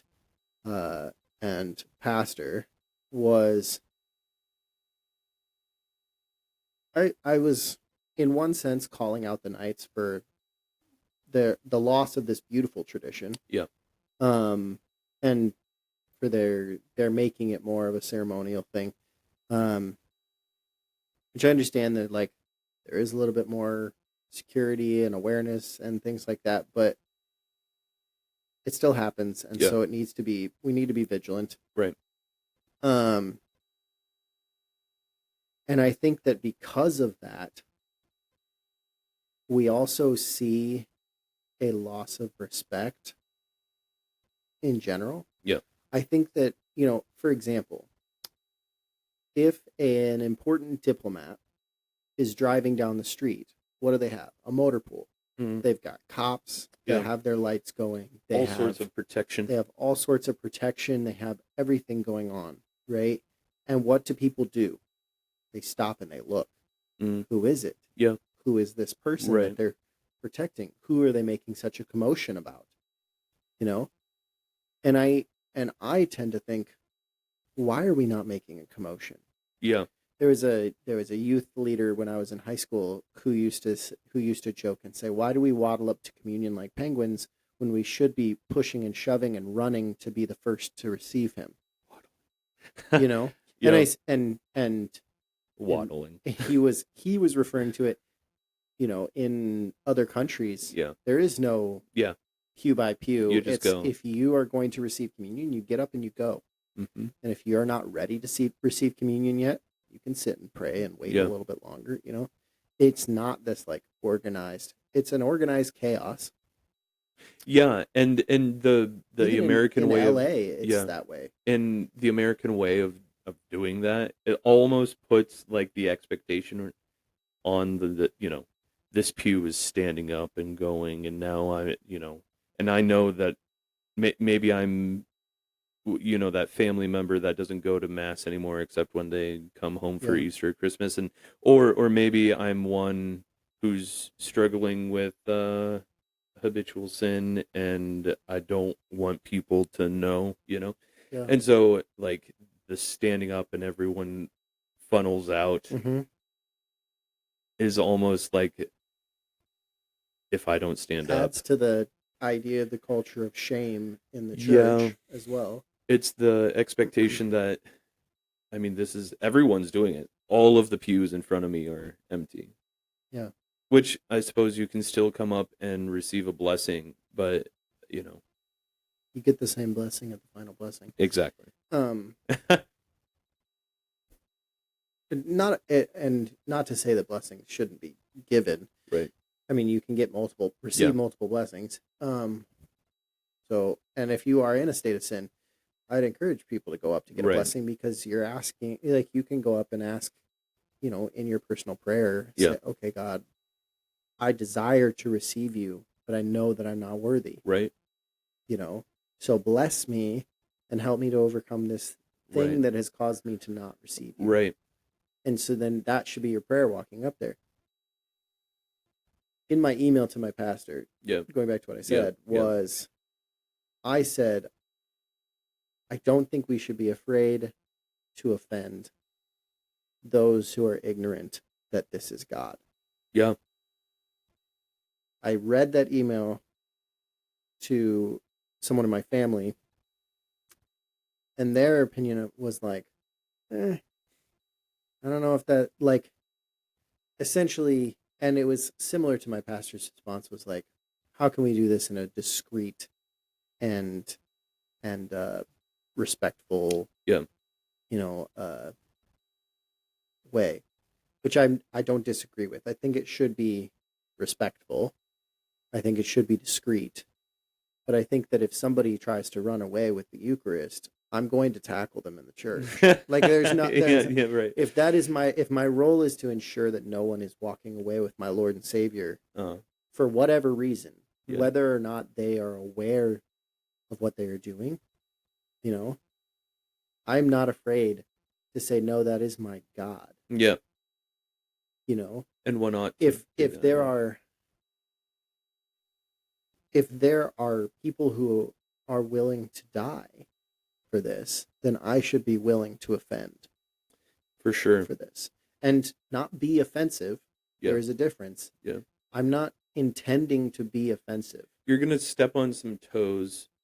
You're going to step on some of the mediocre comfort of people who feel like I can hide.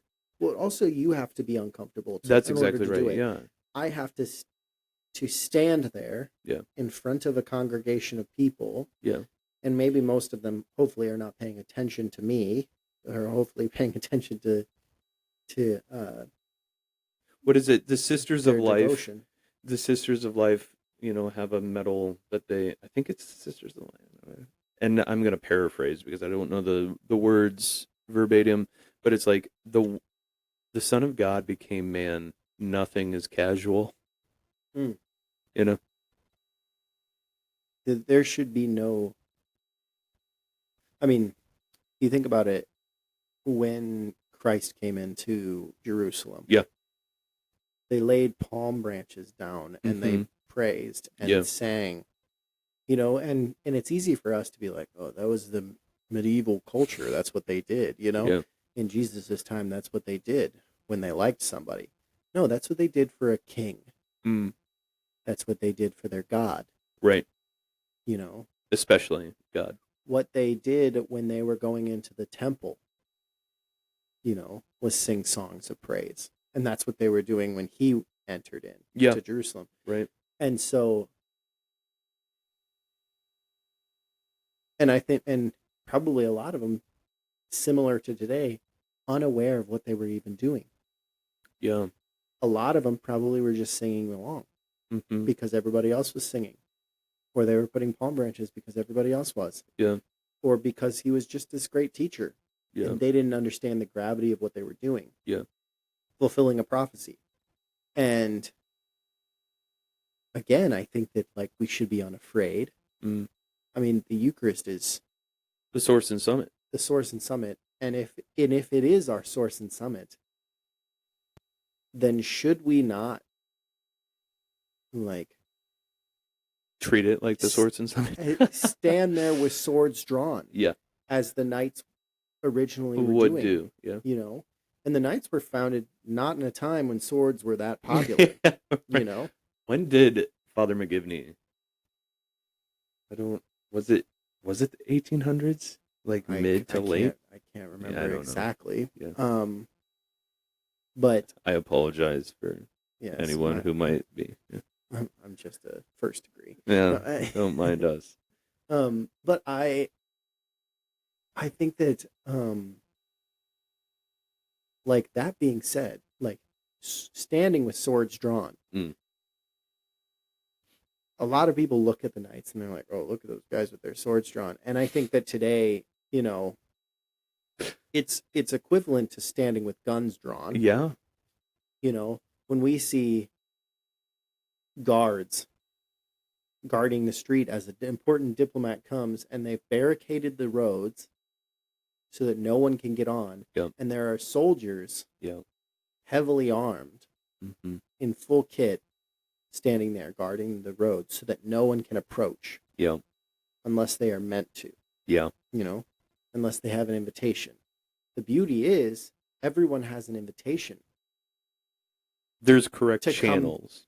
Well, yes. Yeah. But everyone has an invitation to come to the feet of Christ. Yeah. Right? To come to the church. Definitely. Everyone is welcome.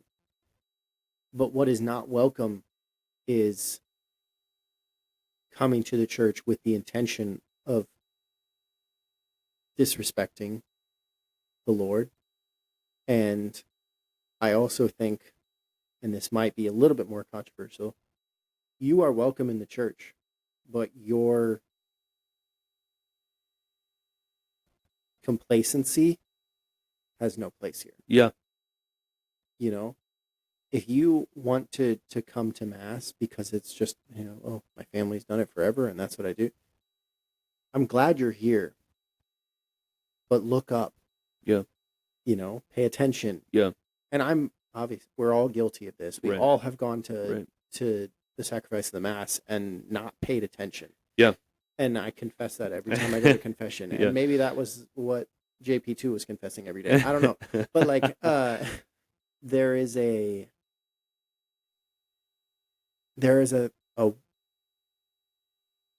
our culture particularly, and I think having seen it probably in other cultures, you've probably seen it more in other cultures than I have, but even just in other areas of the United States. I go to LA and there's a lot of South American culture in LA. Yeah.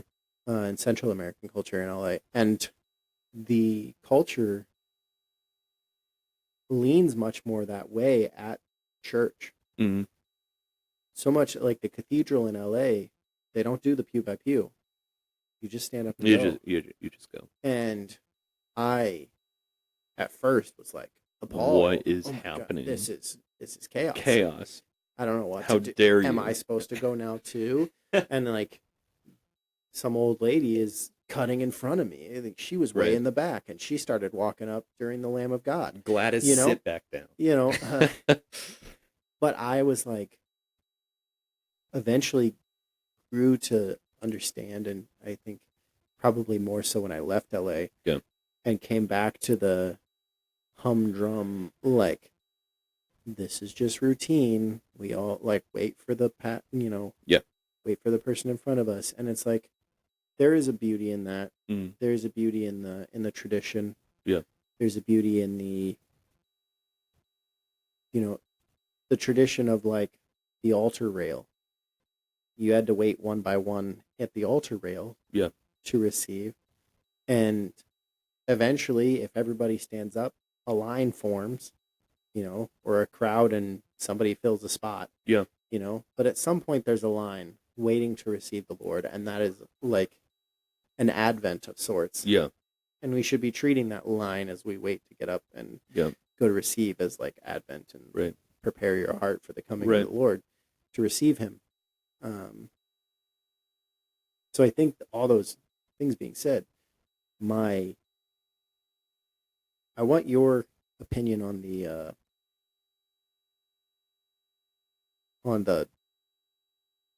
whether or not we should be willing to offend versus offensive.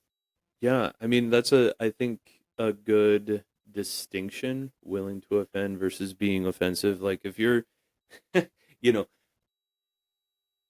trying to offend, that seems like a sin against charity.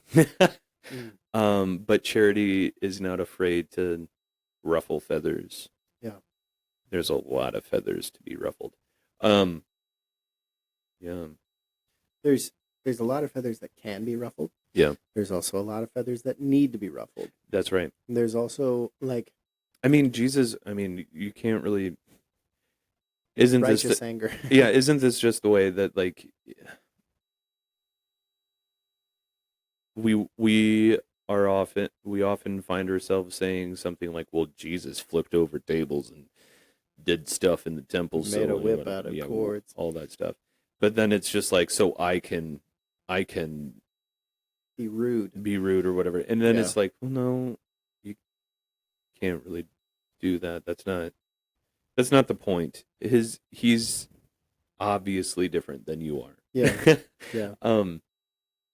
I'm reminded of the video of the guy in I want to say it's Kansas City. There was like a black mass going on, and they had what appeared to be the Eucharist. I'm not sure if it was consecrated or not. And then he got and beat. He pretended to be one of them. Yep. Got close, ran up and grabbed the Eucharist and fell on it and consumed. He like curled up in a ball and consumed it, and was being beaten and kicked and the idea is, well, it's rude to rip something out of someone's hand, but he did. See, and that's no, he waited. He waited until the guy threw it on the ground. Yeah. See, that's the thing where I think the analogy is actually a good analogy, that Jesus did go and flip tables. He did. And yeah, I don't know. There certainly seems to be a good way of doing it where, you can take into account that you don't have to publicly embarrass someone. Yeah. In order to do the right. Yeah. So, example, my parish every year does a huge rummage sale. Yeah. And they use the hallways of the church and the school and the gym to do things. And on Sunday, even during the Sunday masses, there are people walking who are not Catholic or whatever, or who are from the last mass, shopping in the hallway right outside while the Eucharist, while the Holy Sacrifice and Mass is going on. The justification by most of the pastors has been, well, a witness to the Eucharist, a witness to our faith. Yeah. People who are not Catholic are going to get an opportunity to witness God, and be in His presence, whether they want to or not. Yeah. Or whether they think they are or not. Right. So there's one reason. I was always originally offended by it, and I was like, I wanted to start flipping table. You made God's house a den, my Father's house a den of thieves. Yeah. The difference being that the church is raising money for the church. Yeah. And not for themselves. Yeah. Not for, like all of the people who were, the money changers and all that stuff. They were selling for their own profit. Yeah. They were, they were trying to make a buck. And the money changers were thieves. People would give them a certain denomination of coin, and they would charge them an arm and a leg to give them the right denomination that they could sell, So, like, things of that nature. So they were all focused on the money. Yeah. They were all focused on making a buck. Right. They were not doing it for any righteous reason. Yeah. It was so that is why tithing, God's anger was righteous. Yeah. Jesus' anger was righteous, that they had turned it into a marketplace. Yep. This is all like a very different situation, and our pastor, or a previous pastor, kind of talked my mom through that when she was kind of like, oh, I don't really like this. Why do we do it? And he was like, well, a couple reasons why we allow this to continue to happen. But I think going back to the protecting the Eucharist, the whole flipping of tables, it has to be a case by case in that situation, because when Jesus walked in, he knew what was going on. There wasn't anybody that was there making money so that he could give it all to the temple. Right.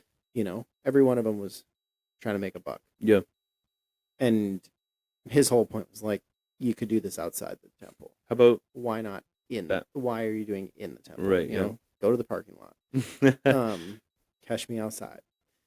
But he was offended in that regard. And he was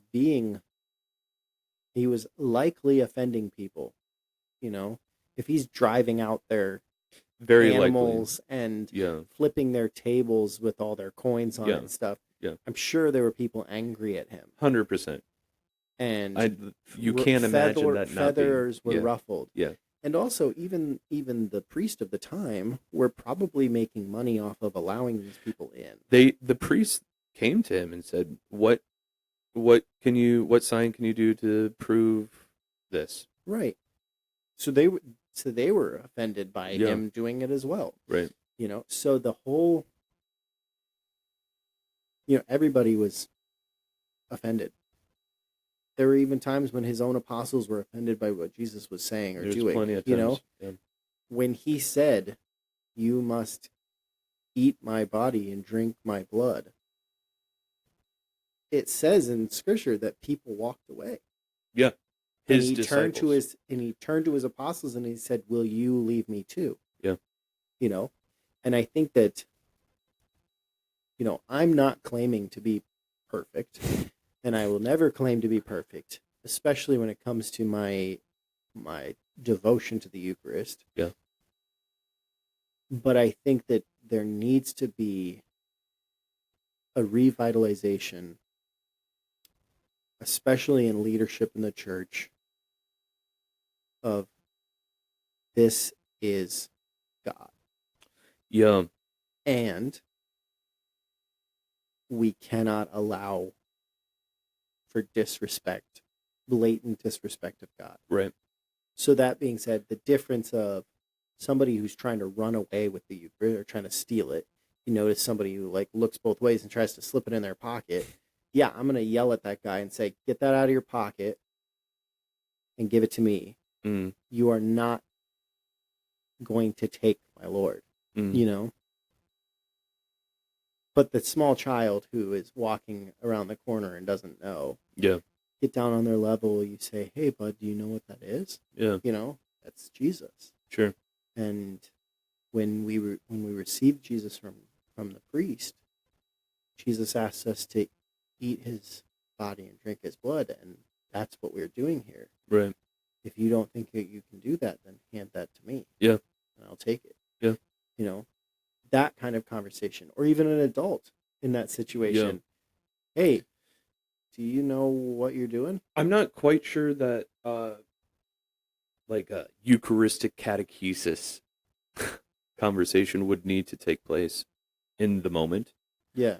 Because that my only thought, with an adult, probably not. Yeah.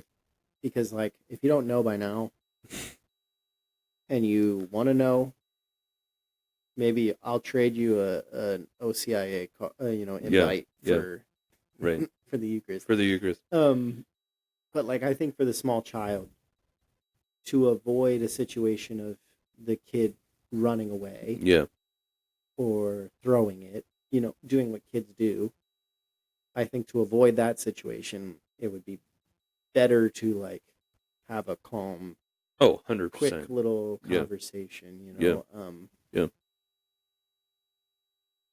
But in regards to what my pastor being I would like to do this discreetly. Yeah. Discreetly as possible, maybe. Yeah. But there's a certain point where discretion is not. Is that the word that makes you feel like there is a fear of offending? His word use of discreetly makes you feel like there is a sort of seated fear to offend. I think there is always that in the church. Yeah. Especially in priests, there's always a fear. I mean, you hear it in their homilies, and they're very careful with their words. Yeah. A lot of time, not all priests, obviously. There are priests out there who are very flippant with their words. But right. I was trying to find the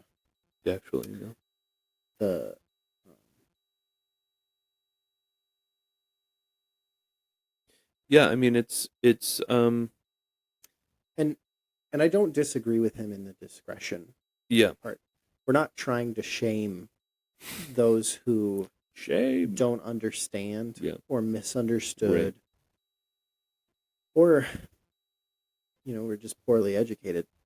I'm not trying to shame you. I just don't want you,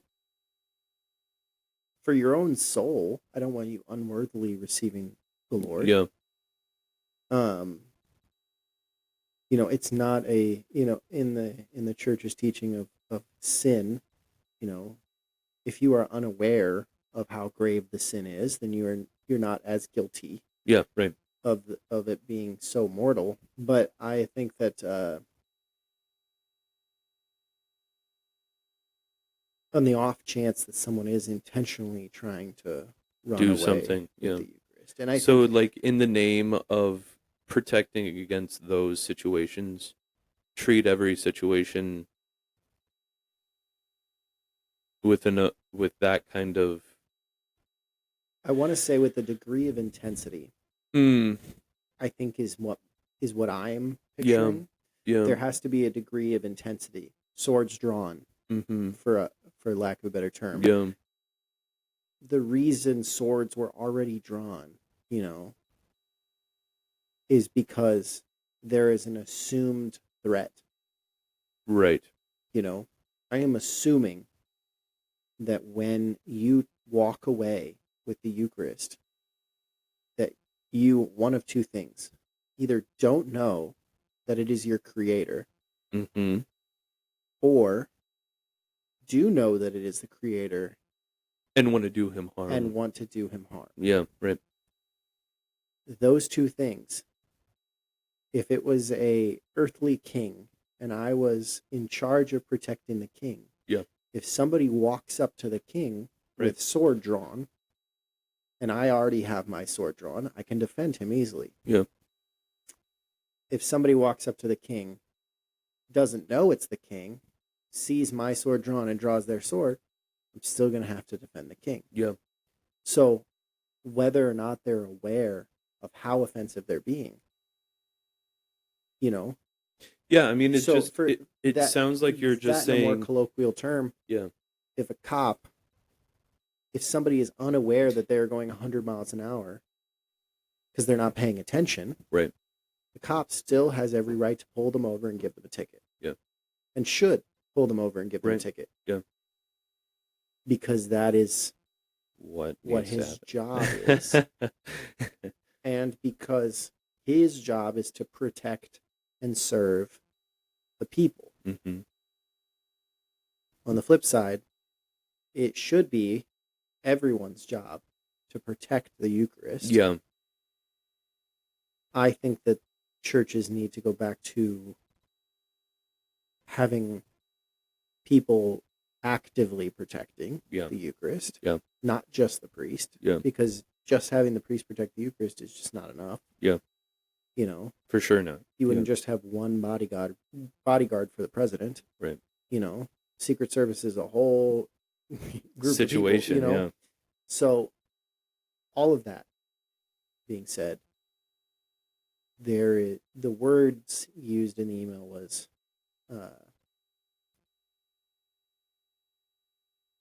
discreetly and dignified. I agree. On the dignified.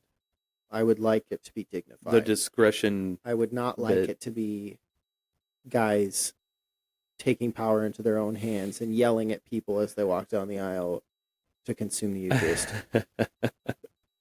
So dignified and discreet in that way, sure. I also think that the church, as I said before, tends towards avoiding scandal. And I think that come the time that a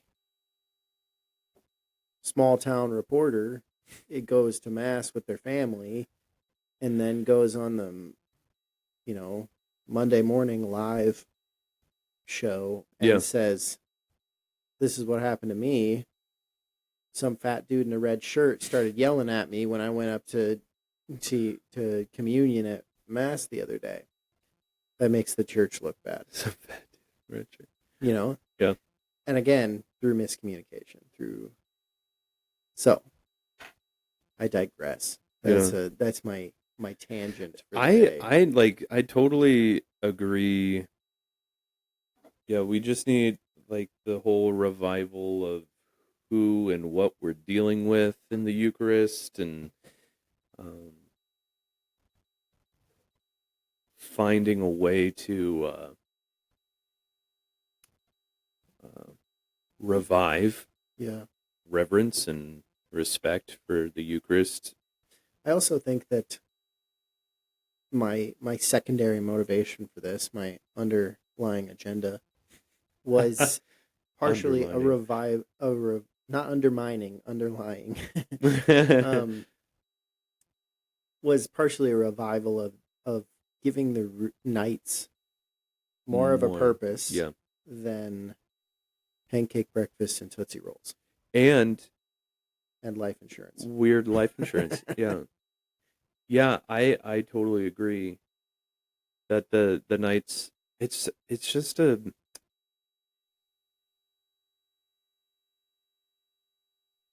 I liked the weird things that they did. And I don't like the swords and the feather hats, the secrecy, these things. I didn't like the secrecy so much. Why not? I think the secrecy to me, maybe partially it was because it made me feel uncomfortable. I liked that. I think the brotherhood was it seemed tighter. Yeah. I think that the secrecy side of things was more originally so that they couldn't be undermined by those who were trying to undermine them at the time. I do think they also... There was an active attack on the church through the Masons at the time. But like they were also trying to like reflect the Masons so that those men who may be attracted to join the Masons, I'm not saying that I'm a Mason because it's secret, but I mean there is just something about a secret society that's really kind of a secret brotherhood even. Yeah. That I think is naturally attractive I think our culture to men. Has lost that in some regards. I think that like growing up, it was like you had your playhouse and this is where no girls allowed, and like we have secret handshakes and all this other stuff. And like that's the knights had their, there was all sorts of like stuff. Secret, like you make the cross with your brother knight when you see them type of thing. That like they recently did away with the secrecy. Recently kind of opened up their exemplification. And isn't that all in the name of getting more people to come in? I think it's all in the name of making it less so a boys' club, or making it less so seem a boys' club. It's it's obviously men only, but like I think that it was supposed to be. I think it had been twisted. I love how nowadays in boys' club. What's the difference between a boys' club and a brotherhood? I think a boys' club is a very inward-focused group. Mm. I think a brotherhood is outward-focused. I think it's we come together to build each other up so that we can serve others, which is what the Knights is ideally meant to be. Men coming together, forming each other in the faith and building each other up so that we can then serve the community. And a lot of times that looks like raising money with a pancake breakfast or, doing all this other stuff. Well, I think that a boys' club, for lack of a better term, is more of the secret society kind of mindset. Mm. It's boys' club is. We can't let anybody in because we're hiding things. Mm-hmm. If you do come in, you have to buy this life insurance. Yeah. You know, like it's like Buy it's this very life it's a very like inward focus. We're a business. We're trying to, you know, do this thing for us. Is secrecy itself unwelcoming? In general, or in I mean, like groups such as the Knights or different things like that. I think the secrecy. I don't know. Like my mindset in the secrecy with the Knights. I think it served its purpose. It served it, and then it's no more. We don't need it. I don't know if it's. I don't know. Yeah. I think that my thought in regards to it is more along the lines of every organization that is aimed at higher goods should have rules. Yeah. And I think that one of the rules that the Knights had was this secrecy. The secrecy, yeah. I think that it made members feel included. That's exactly to be a part of a secret. Yeah, to feel like you're a part of something. How can you make yourself feel like a part of something? And this is I think where I get kind of caught up. It's like a true brotherhood, you know. Not everyone is your brother. Yeah.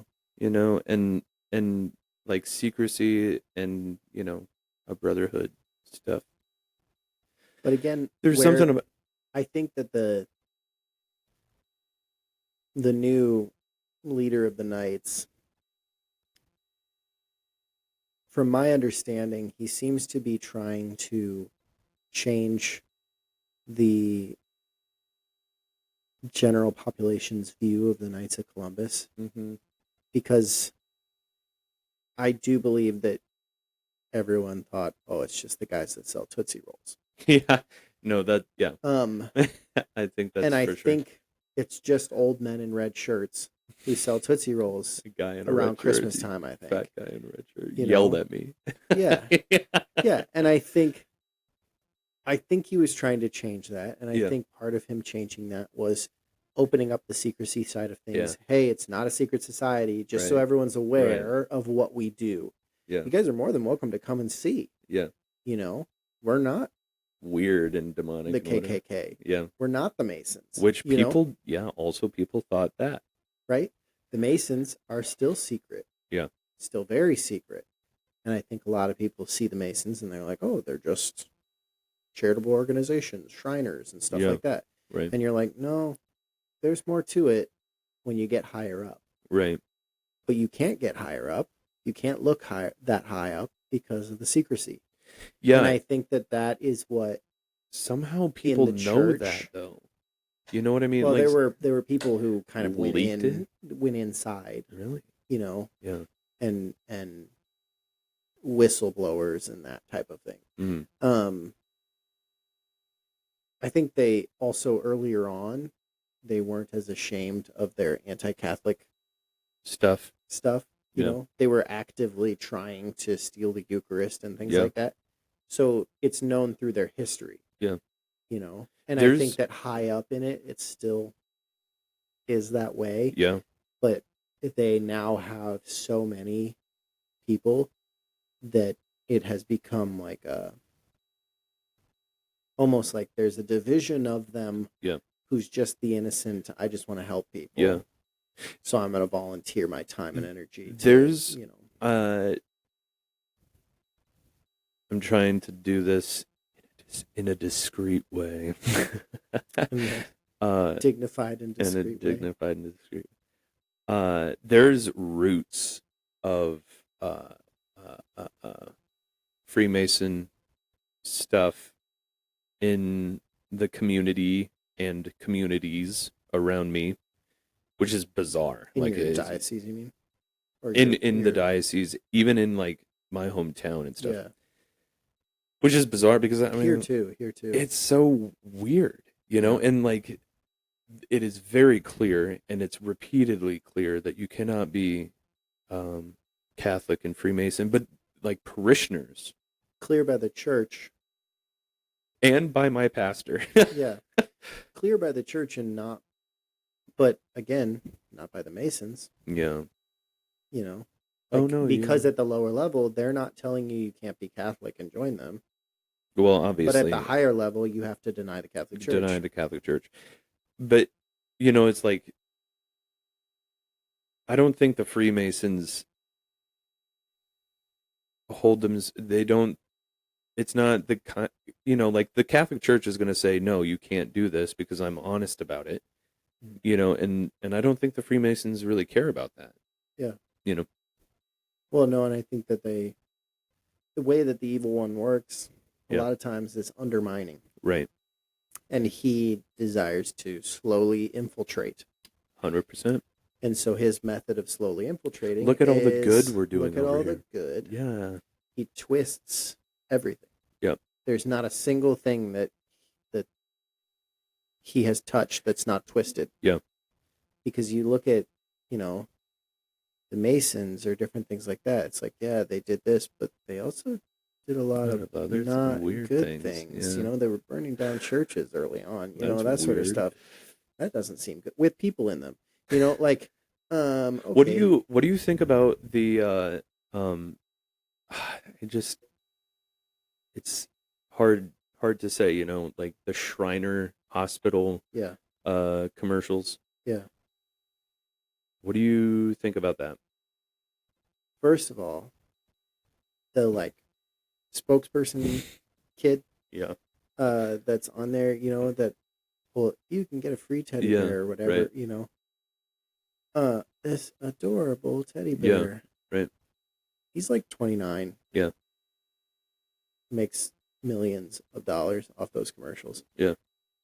So to me, I'm like, okay, he's just an actor. You know, and maybe he was helped by the Shriner Hospital at some point in his life, but wouldn't that be a success story? You know, similar, yes, but they don't. But like, it's not a it. Obviously, if you look him up, but it's not like he's a success story. Look at how successful he is. He's lived and he's now a billionaire, like, or a millionaire, multimillionaire, whatever he is. But I think that the big thing is now he's a recognized face. So now it's like, oh, yeah. If you see him in a commercial, you know the Shriners. Yeah. You know it's Shriners. You don't even have to say it's a Shriners Hospital. Right. You know it is. But the same thing happens with St. Jude. Yeah, that's huge. St. Jude Hospital is huge. I wouldn't necessarily say that they're Catholic run. No, they are. Oh, anymore? I don't know. They are Catholic founded. They're definitely Catholic founded. But I mean, so is Vera McKinnon in Sioux Falls. Yeah. Catholic founded hospital. Really? Claims to be Catholic run now. Still claims pushing to be down those. Still claims to be a Catholic hospital, actually. I don't know. They have some sort of relationship with the diocese. Sure. In some regards. Sure. Hence why like Sanford doesn't have a Catholic chaplain. Yeah. That is like employed by Sanford, you know, employed by, or like constantly there, but Avera does. Yeah. I think maybe now we do, just because it's a hospital and needs a chaplain. And so we now have somebody, a priest, the diocese probably now assigned a priest that gets called anytime there's an Avera or a Sanford thing. But so is there is a chapel with the Eucharist at Avera. There is not at Sanford. Yeah. Is your, like, the Shriners Hospital, you know, and the success story and all of that jazz, you're like, okay, yeah, that's all fine and just, but like that happens elsewhere, like at St. Jude's, for example. Yeah. Yeah. And that you're saying is that, like, I don't think, stop giving it to the Masons. Yeah. And I think part of it is you can't it's use, unfortunate because it is, can you use something child's health morally questionable for good? You Yes. can't. Ends don't justify the means. Well, I don't know, but or let's say, for example, there are a lot of people who work for Shriners Hospital, Who aren't doctors or different things. I don't think it. Don't quote me on this, but I don't think it's a requirement for you to be a Shriner to be a doctor at Shriners Hospital. Yeah. So there are good people doing good things using the entity founded by, in the name of charity by an organization that is not charitable. Yeah. So in the name of charity, they founded this hospital and they make money off of it, right? And it supports them. I think that as Catholics, you shouldn't. And there are Catholic or just religiously ambiguous hospitals. Yeah. Like that do the same. Mayo or whatever, that do good. Yeah, the same work. And maybe Shriners is like, oh, we're the best at this one thing, this certain cancer treatment. Shriners has the best doctors, but it's like, at what cost? Yeah, for sure. And so as you said, like, I do think that there are probably things that are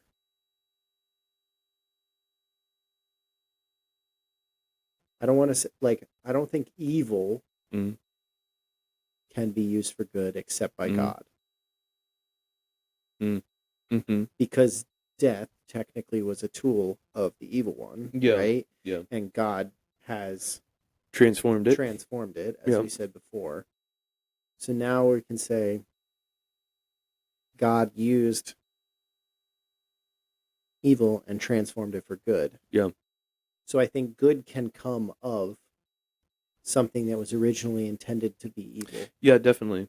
I mean, that's therefore I think that, like, I wouldn't say that, and again, I can't be the one to judge this. God will judge it at the end of time. But like, a parent says, look, the Shriners Hospital is here. They're offering free care for my child in their cancer treatment. I don't think we can afford it anywhere else. St. Jude's didn't accept us for one reason or another.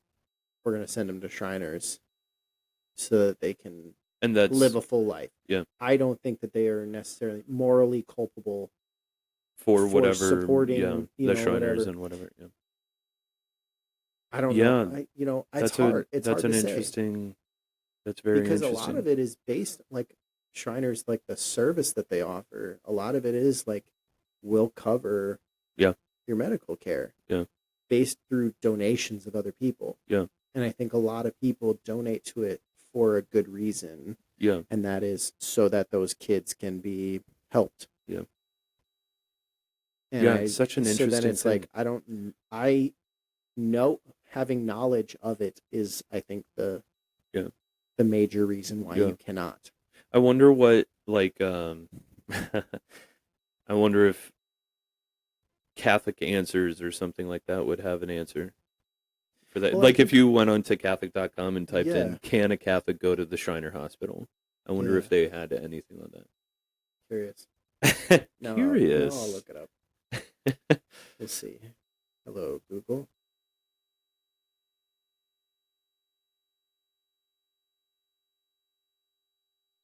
Yeah, that it's like when you were just talking there, I kept on thinking about, well, we can flip it and say something like, can an openly homosexual person work at a Catholic school? You know what I mean? And I think there's plenty of that kind of goes around. And I don't know.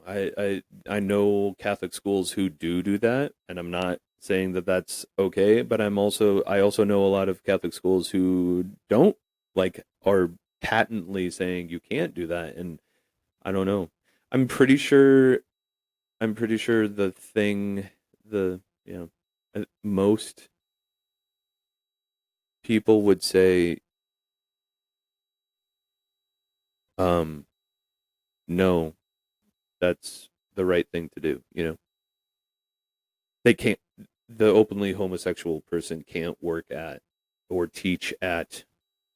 I think teaching in particular, Yeah. because to teach is to be in not only you pass on knowledge, you pass on a viewpoint of the world. Yeah. And I think that it's a higher responsibility in the same way that like parenthood is. Right. Or not the same way. I would say Right. parenthood has a higher responsibility, but in a similar way to parenthood, or even like preaching as a priest. Yeah.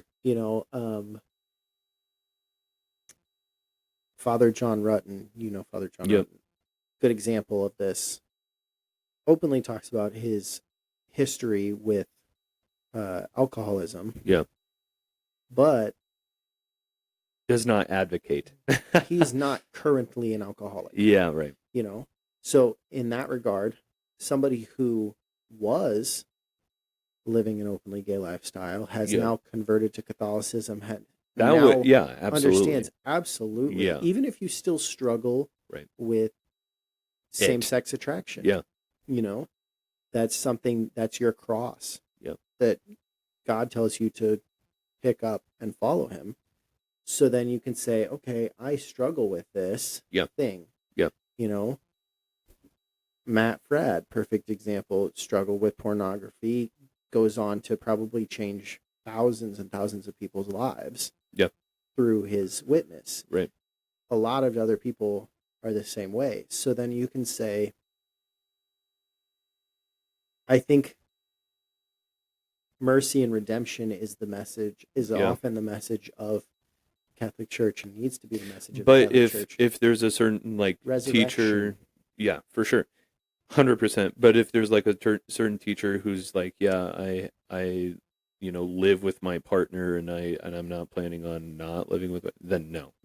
Yeah. In the same way that you can say no to marrying them, you can say no to even blessing the union. Yeah, absolutely.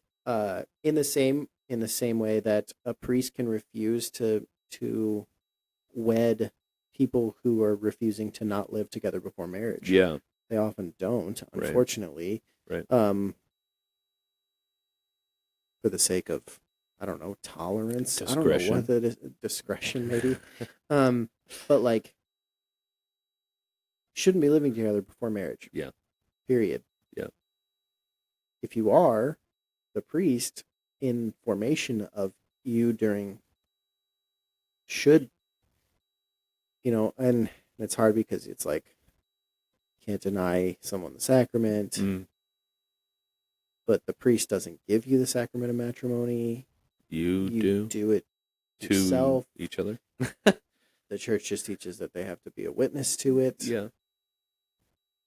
But the priest can, in a sense, refuse to witness. Yeah. So it's like,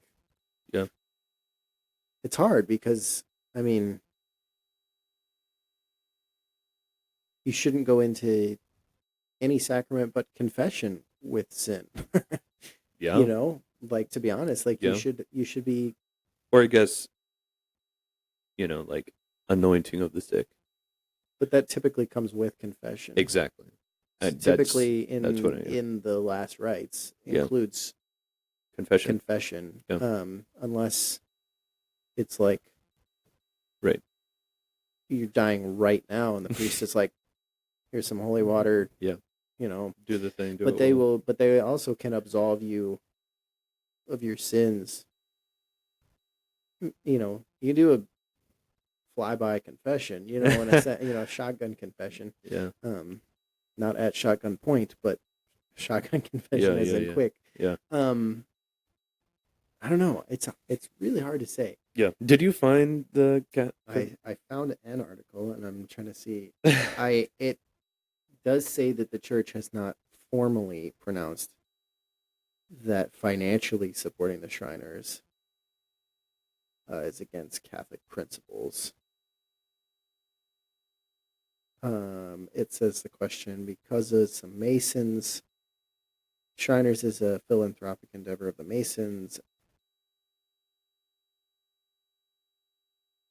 says all Shriners are Masons, according to the official website of the Shriners. Right. The Shriners Hospital is one of their biggest service projects. The church repeatedly pronounces that Catholics cannot become Shriners. Let's see. Catholics here. cannot become Shriners. Yes, because all Shriners are Masons. Right. Interesting. Or members of any other Masonic society. Yeah. Under pain of excommunication. Right. Freemasonry is at odds with Catholicism in key ways. One of Masonry's prime adjectives, particularly as it has existed in certain European countries, has been to destroy the Catholic Church. Yeah. In light of that, applying Catholic principles to giving financial support to Shriners Hospital, one should never give to a Masonic endeavor because it advances the mission of Masonry per se. Yeah. It's the support whole of a Masonic endeavor proximate whatever. Yeah. It would be formal cooperation. It would be considered formal cooperation with intrinsic moral evil. Yeah. Citing Catechism 1868 for the formal cooperation with intrinsic evil. Yeah. See, like it said, the practicality objectively would be considered mortal sin. Yeah, right. So yeah, there's your answer. Even though the church has not formally said, don't support Shriners Hospital. Any sort of support of a Masonic formal endeavor cooperation with is a mortal sin. Evil. So there's your answer. Catechism 1868. Yeah, I mean that kind of makes a lot of sense though, you know. And then it's like, you know, so I'm mortally sinning. You're telling me I'm a sinner. I'm an evil person. Yeah. For helping these kids in wheelchairs, you know? And there's other kids in wheelchairs at other places. I think that's an interesting. Go find a kid in a wheelchair and give him $500. I guarantee you that'll go further than it will at the Mason Hospital. I guarantee you'll feel better too. Yeah, I wonder. That's crazy. It does say that it's similar to voting for a pro-abortion politician. Yeah, I know. Yeah. So. What a thing. I didn't know the church considered that a mortal sin. Voting for a. Yeah. Yeah, no, that's for sure. Yeah. It's so. I want to talk for a second about mortal sins versus venial sins. Yeah, because okay. I think it's hard because. So. I would say an example I have is. When I was in high school, I was exposed to pornography. When my parents found out, one of the first things my mom said to me was, you know that's a mortal sin, right? Yeah. Now looking back, the sassy side of me wishes I had responded, well, it wasn't until you just told me. LOL. You know, because one of the precursors to it being mortal sin is knowledge. One of the precursors for being guilty of mortal sin. So you see that. Oh. Yeah. That changes my understanding of it a little bit. Right. So one of the precursors of me being guilty of a mortal sin is understanding that I am full knowledge, full consent of the will, and the thing itself that's done, grave matter. Yeah. Okay. Yeah. So that changes it slightly. I mean, I knew that those were the three precursors, but it is still a mortal sin. Yeah. By the way, just to bring it full circle, it is still venial, even if. Well, it's mortal. It's grave matter. So bring. I want to real fast. I'm still guilty of venial sin, even if I wasn't aware that it was mortal. Well, it would be grave matter with less culpability. So in that regards, there are quote unquote levels of mortal sin in that regard. Levels of culpability. Okay, but then my question then is, mortal sin,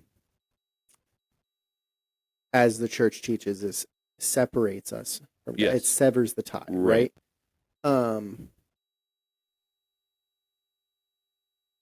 So you're saying culpability of that mortal sin, whether or not I'm guilty of that mortal sin.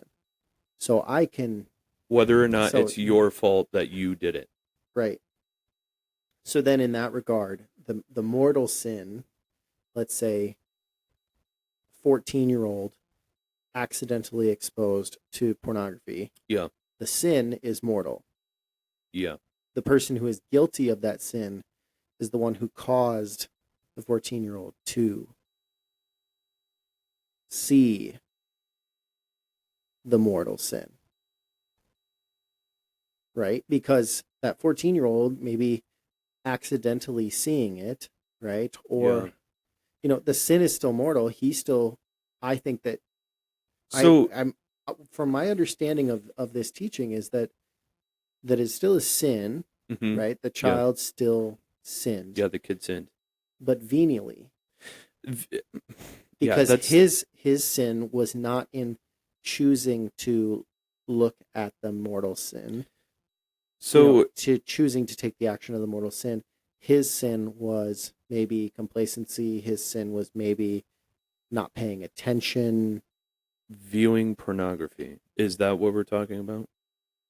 As an example. Yeah. Or like, I think viewing pornography, like when does that gets kind of mixy. Like to put it more black and white, masturbation. Okay. Like the kid did the act of masturbation. Okay. Did he know that act was wrong? Well, maybe not. I mean, that's plenty of kids sadly discover that. Yeah.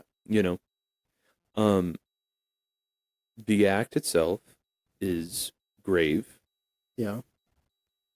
Because you didn't know that it was grave, takes away your,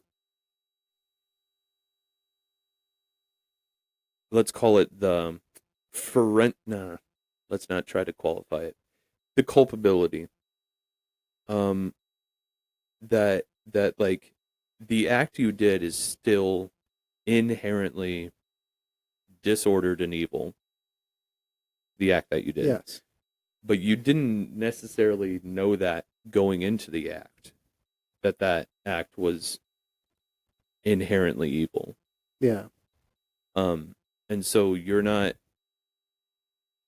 culpable. You're culpable in some regards because we do have a conscience. Exactly right. See, now there's that part of you inside that says, I'm not sure. Now this doesn't feel right, or you're getting at the difference now. Yeah, the difference between, it's not a venial sin though. It's still a mortal sin. You're just not. You're not. So, in terminology of it being your tie with God is severed versus not severed. Yeah. It's a slash at the tie. You have damaged the tie with God, but because the culpability was not there, it is, you have not, Are you... See, mortal sin is the sin that kills. That's why we call it mortal, and it kills your relationship with God. Like you said, it severs you off from God. Okay, so committing that mortal sin. Yeah. masturbation, for example, unaware, first time ever discovers it, right? I think it's like culpability is, so then therefore should still confess Yep. the mortal sin. I'm not quite sure the still kid culpable of committing a mortal sin, but is not, it's like, that's what I mean by, is there levels of mortal sin, in the sense of like your tie is still cut with God then. Yeah. Or is it not, because you didn't have all three of the precursors? Yeah. You Did you actually commit a mortal sin? So that's where the precursors come in. So then, and each of them have to be in place. And I also have heard a lot of professors and priests say it takes a very virtuous person to actually commit a full-blown mortal sin. To be able to fully understand it, and fully choose to and then to deny God with that great matter. It takes a very virtuous person. Right. I've heard that said before. So which the sin is still, the sin that you commit can still be a mortal sin, right? But you have not committed it mortally. Yeah. In the sense, similar to manslaughter versus murder. Sure.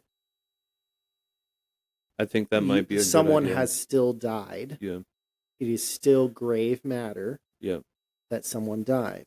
Yeah. You just accidentally hit them. You're culpable because you were negligent, or you were this, that, or the other thing. Which is itself a different thing. Negligence is a different thing. Right, but like, let's say I turn the corner, the sun shines in my eyes, I hit someone. Yeah. I'm still guilty. Yeah. But not of murder. You still did the act. It was not premeditated. It was not, I still am guilty of the act of ending someone's life. Yeah. But it would be considered manslaughter. Yeah. Here's another vehicular manslaughter is what they would call it. You know? Here's another analogy that I'm thinking of. Breathing heavy into the mic now.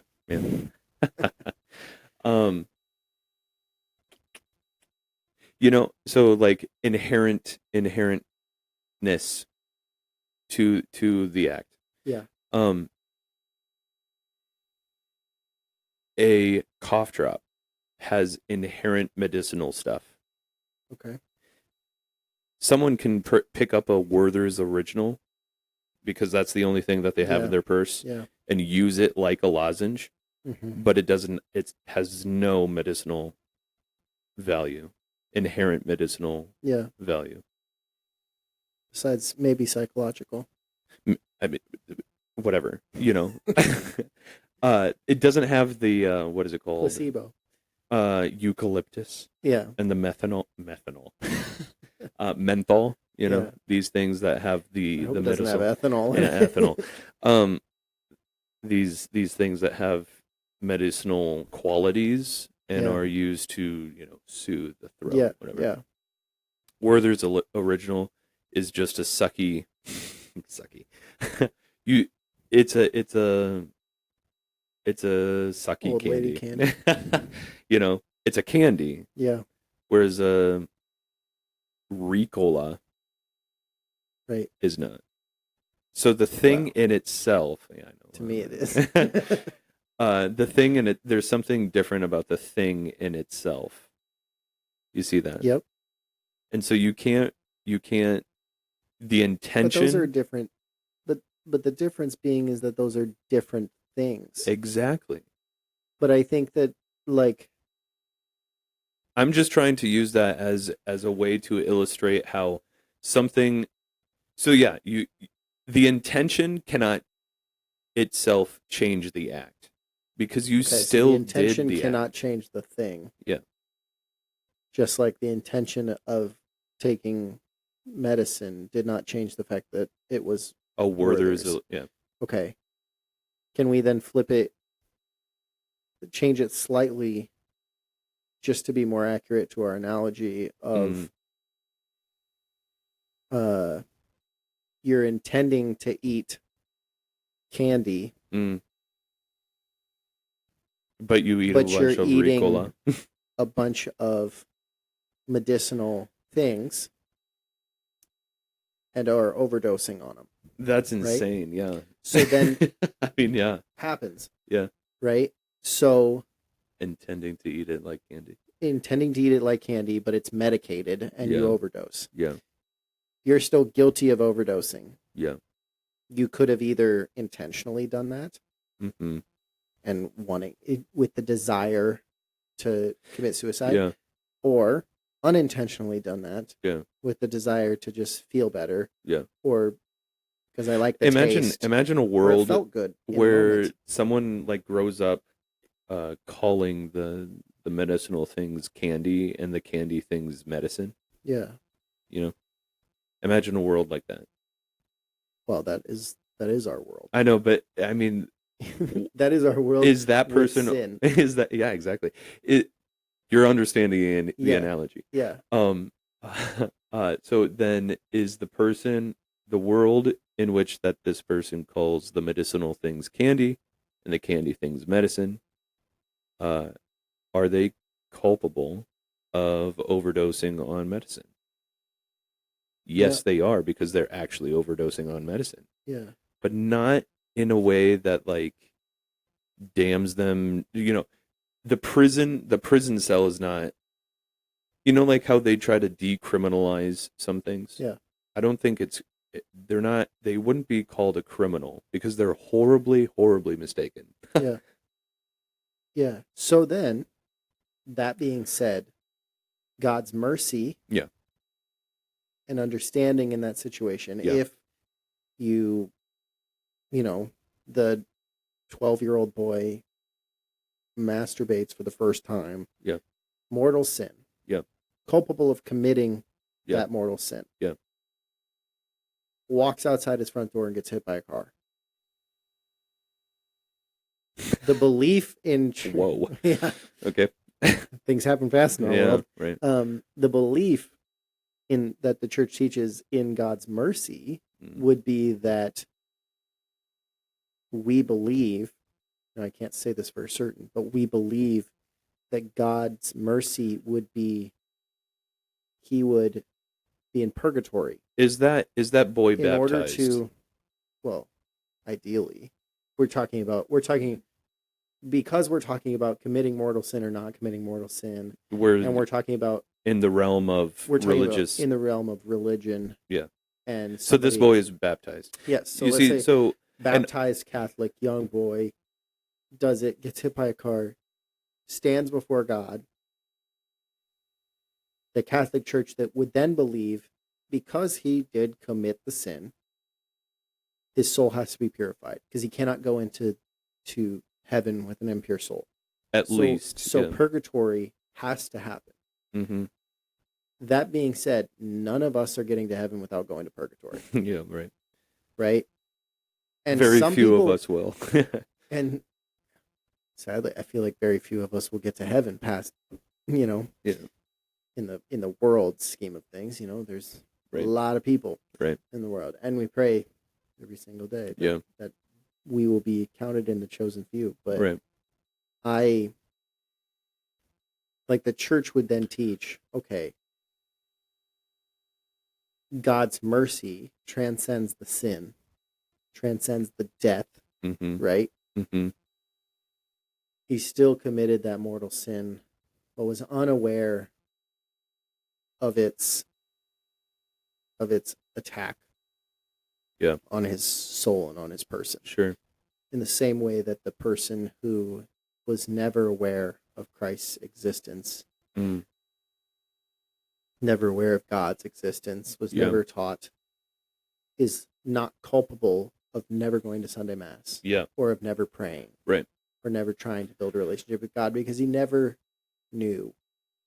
However, there is, in that regard, some responsibility that we all have to seek truth And in seeking truth, we should all come to the conclusion, ideally, if we're smart, if we are using the intellect in the that if we are allowing God to work with our intellect, we should be able to conclude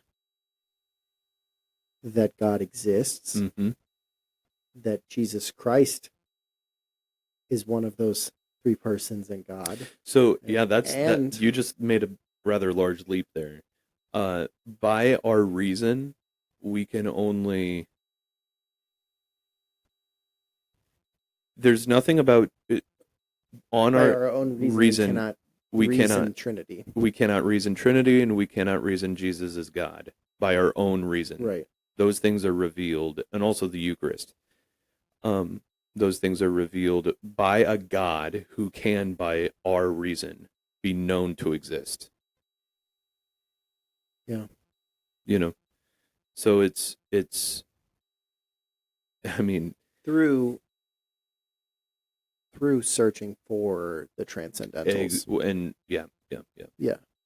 So through by the natural light of reason, this is Vatican I. By the natural light of reason, the existence of God can be known by man. But that existence does not include the Trinity, the Incarnation, or the Eucharist. Those three things were revealed by the God that you can come to know. So it's like, imagine there's one tree in the world who's like that tree, the willow tree in like Pocahontas. Yeah. And you can come by the natural light of reason to know that tree exists somewhere. Yeah. And so now I'm seeking it out, and I'm going, and I'm going to find that tree. But until that tree like opens it, like, in the movie, it like comes out of the knot, and then it starts talking to Pocahontas. I believe it's her like great grandmother or something like that. Yeah. You're not going to know it. And this is here we go, connecting it all the way back to the beginning of the conversation. Yeah. God is not an object.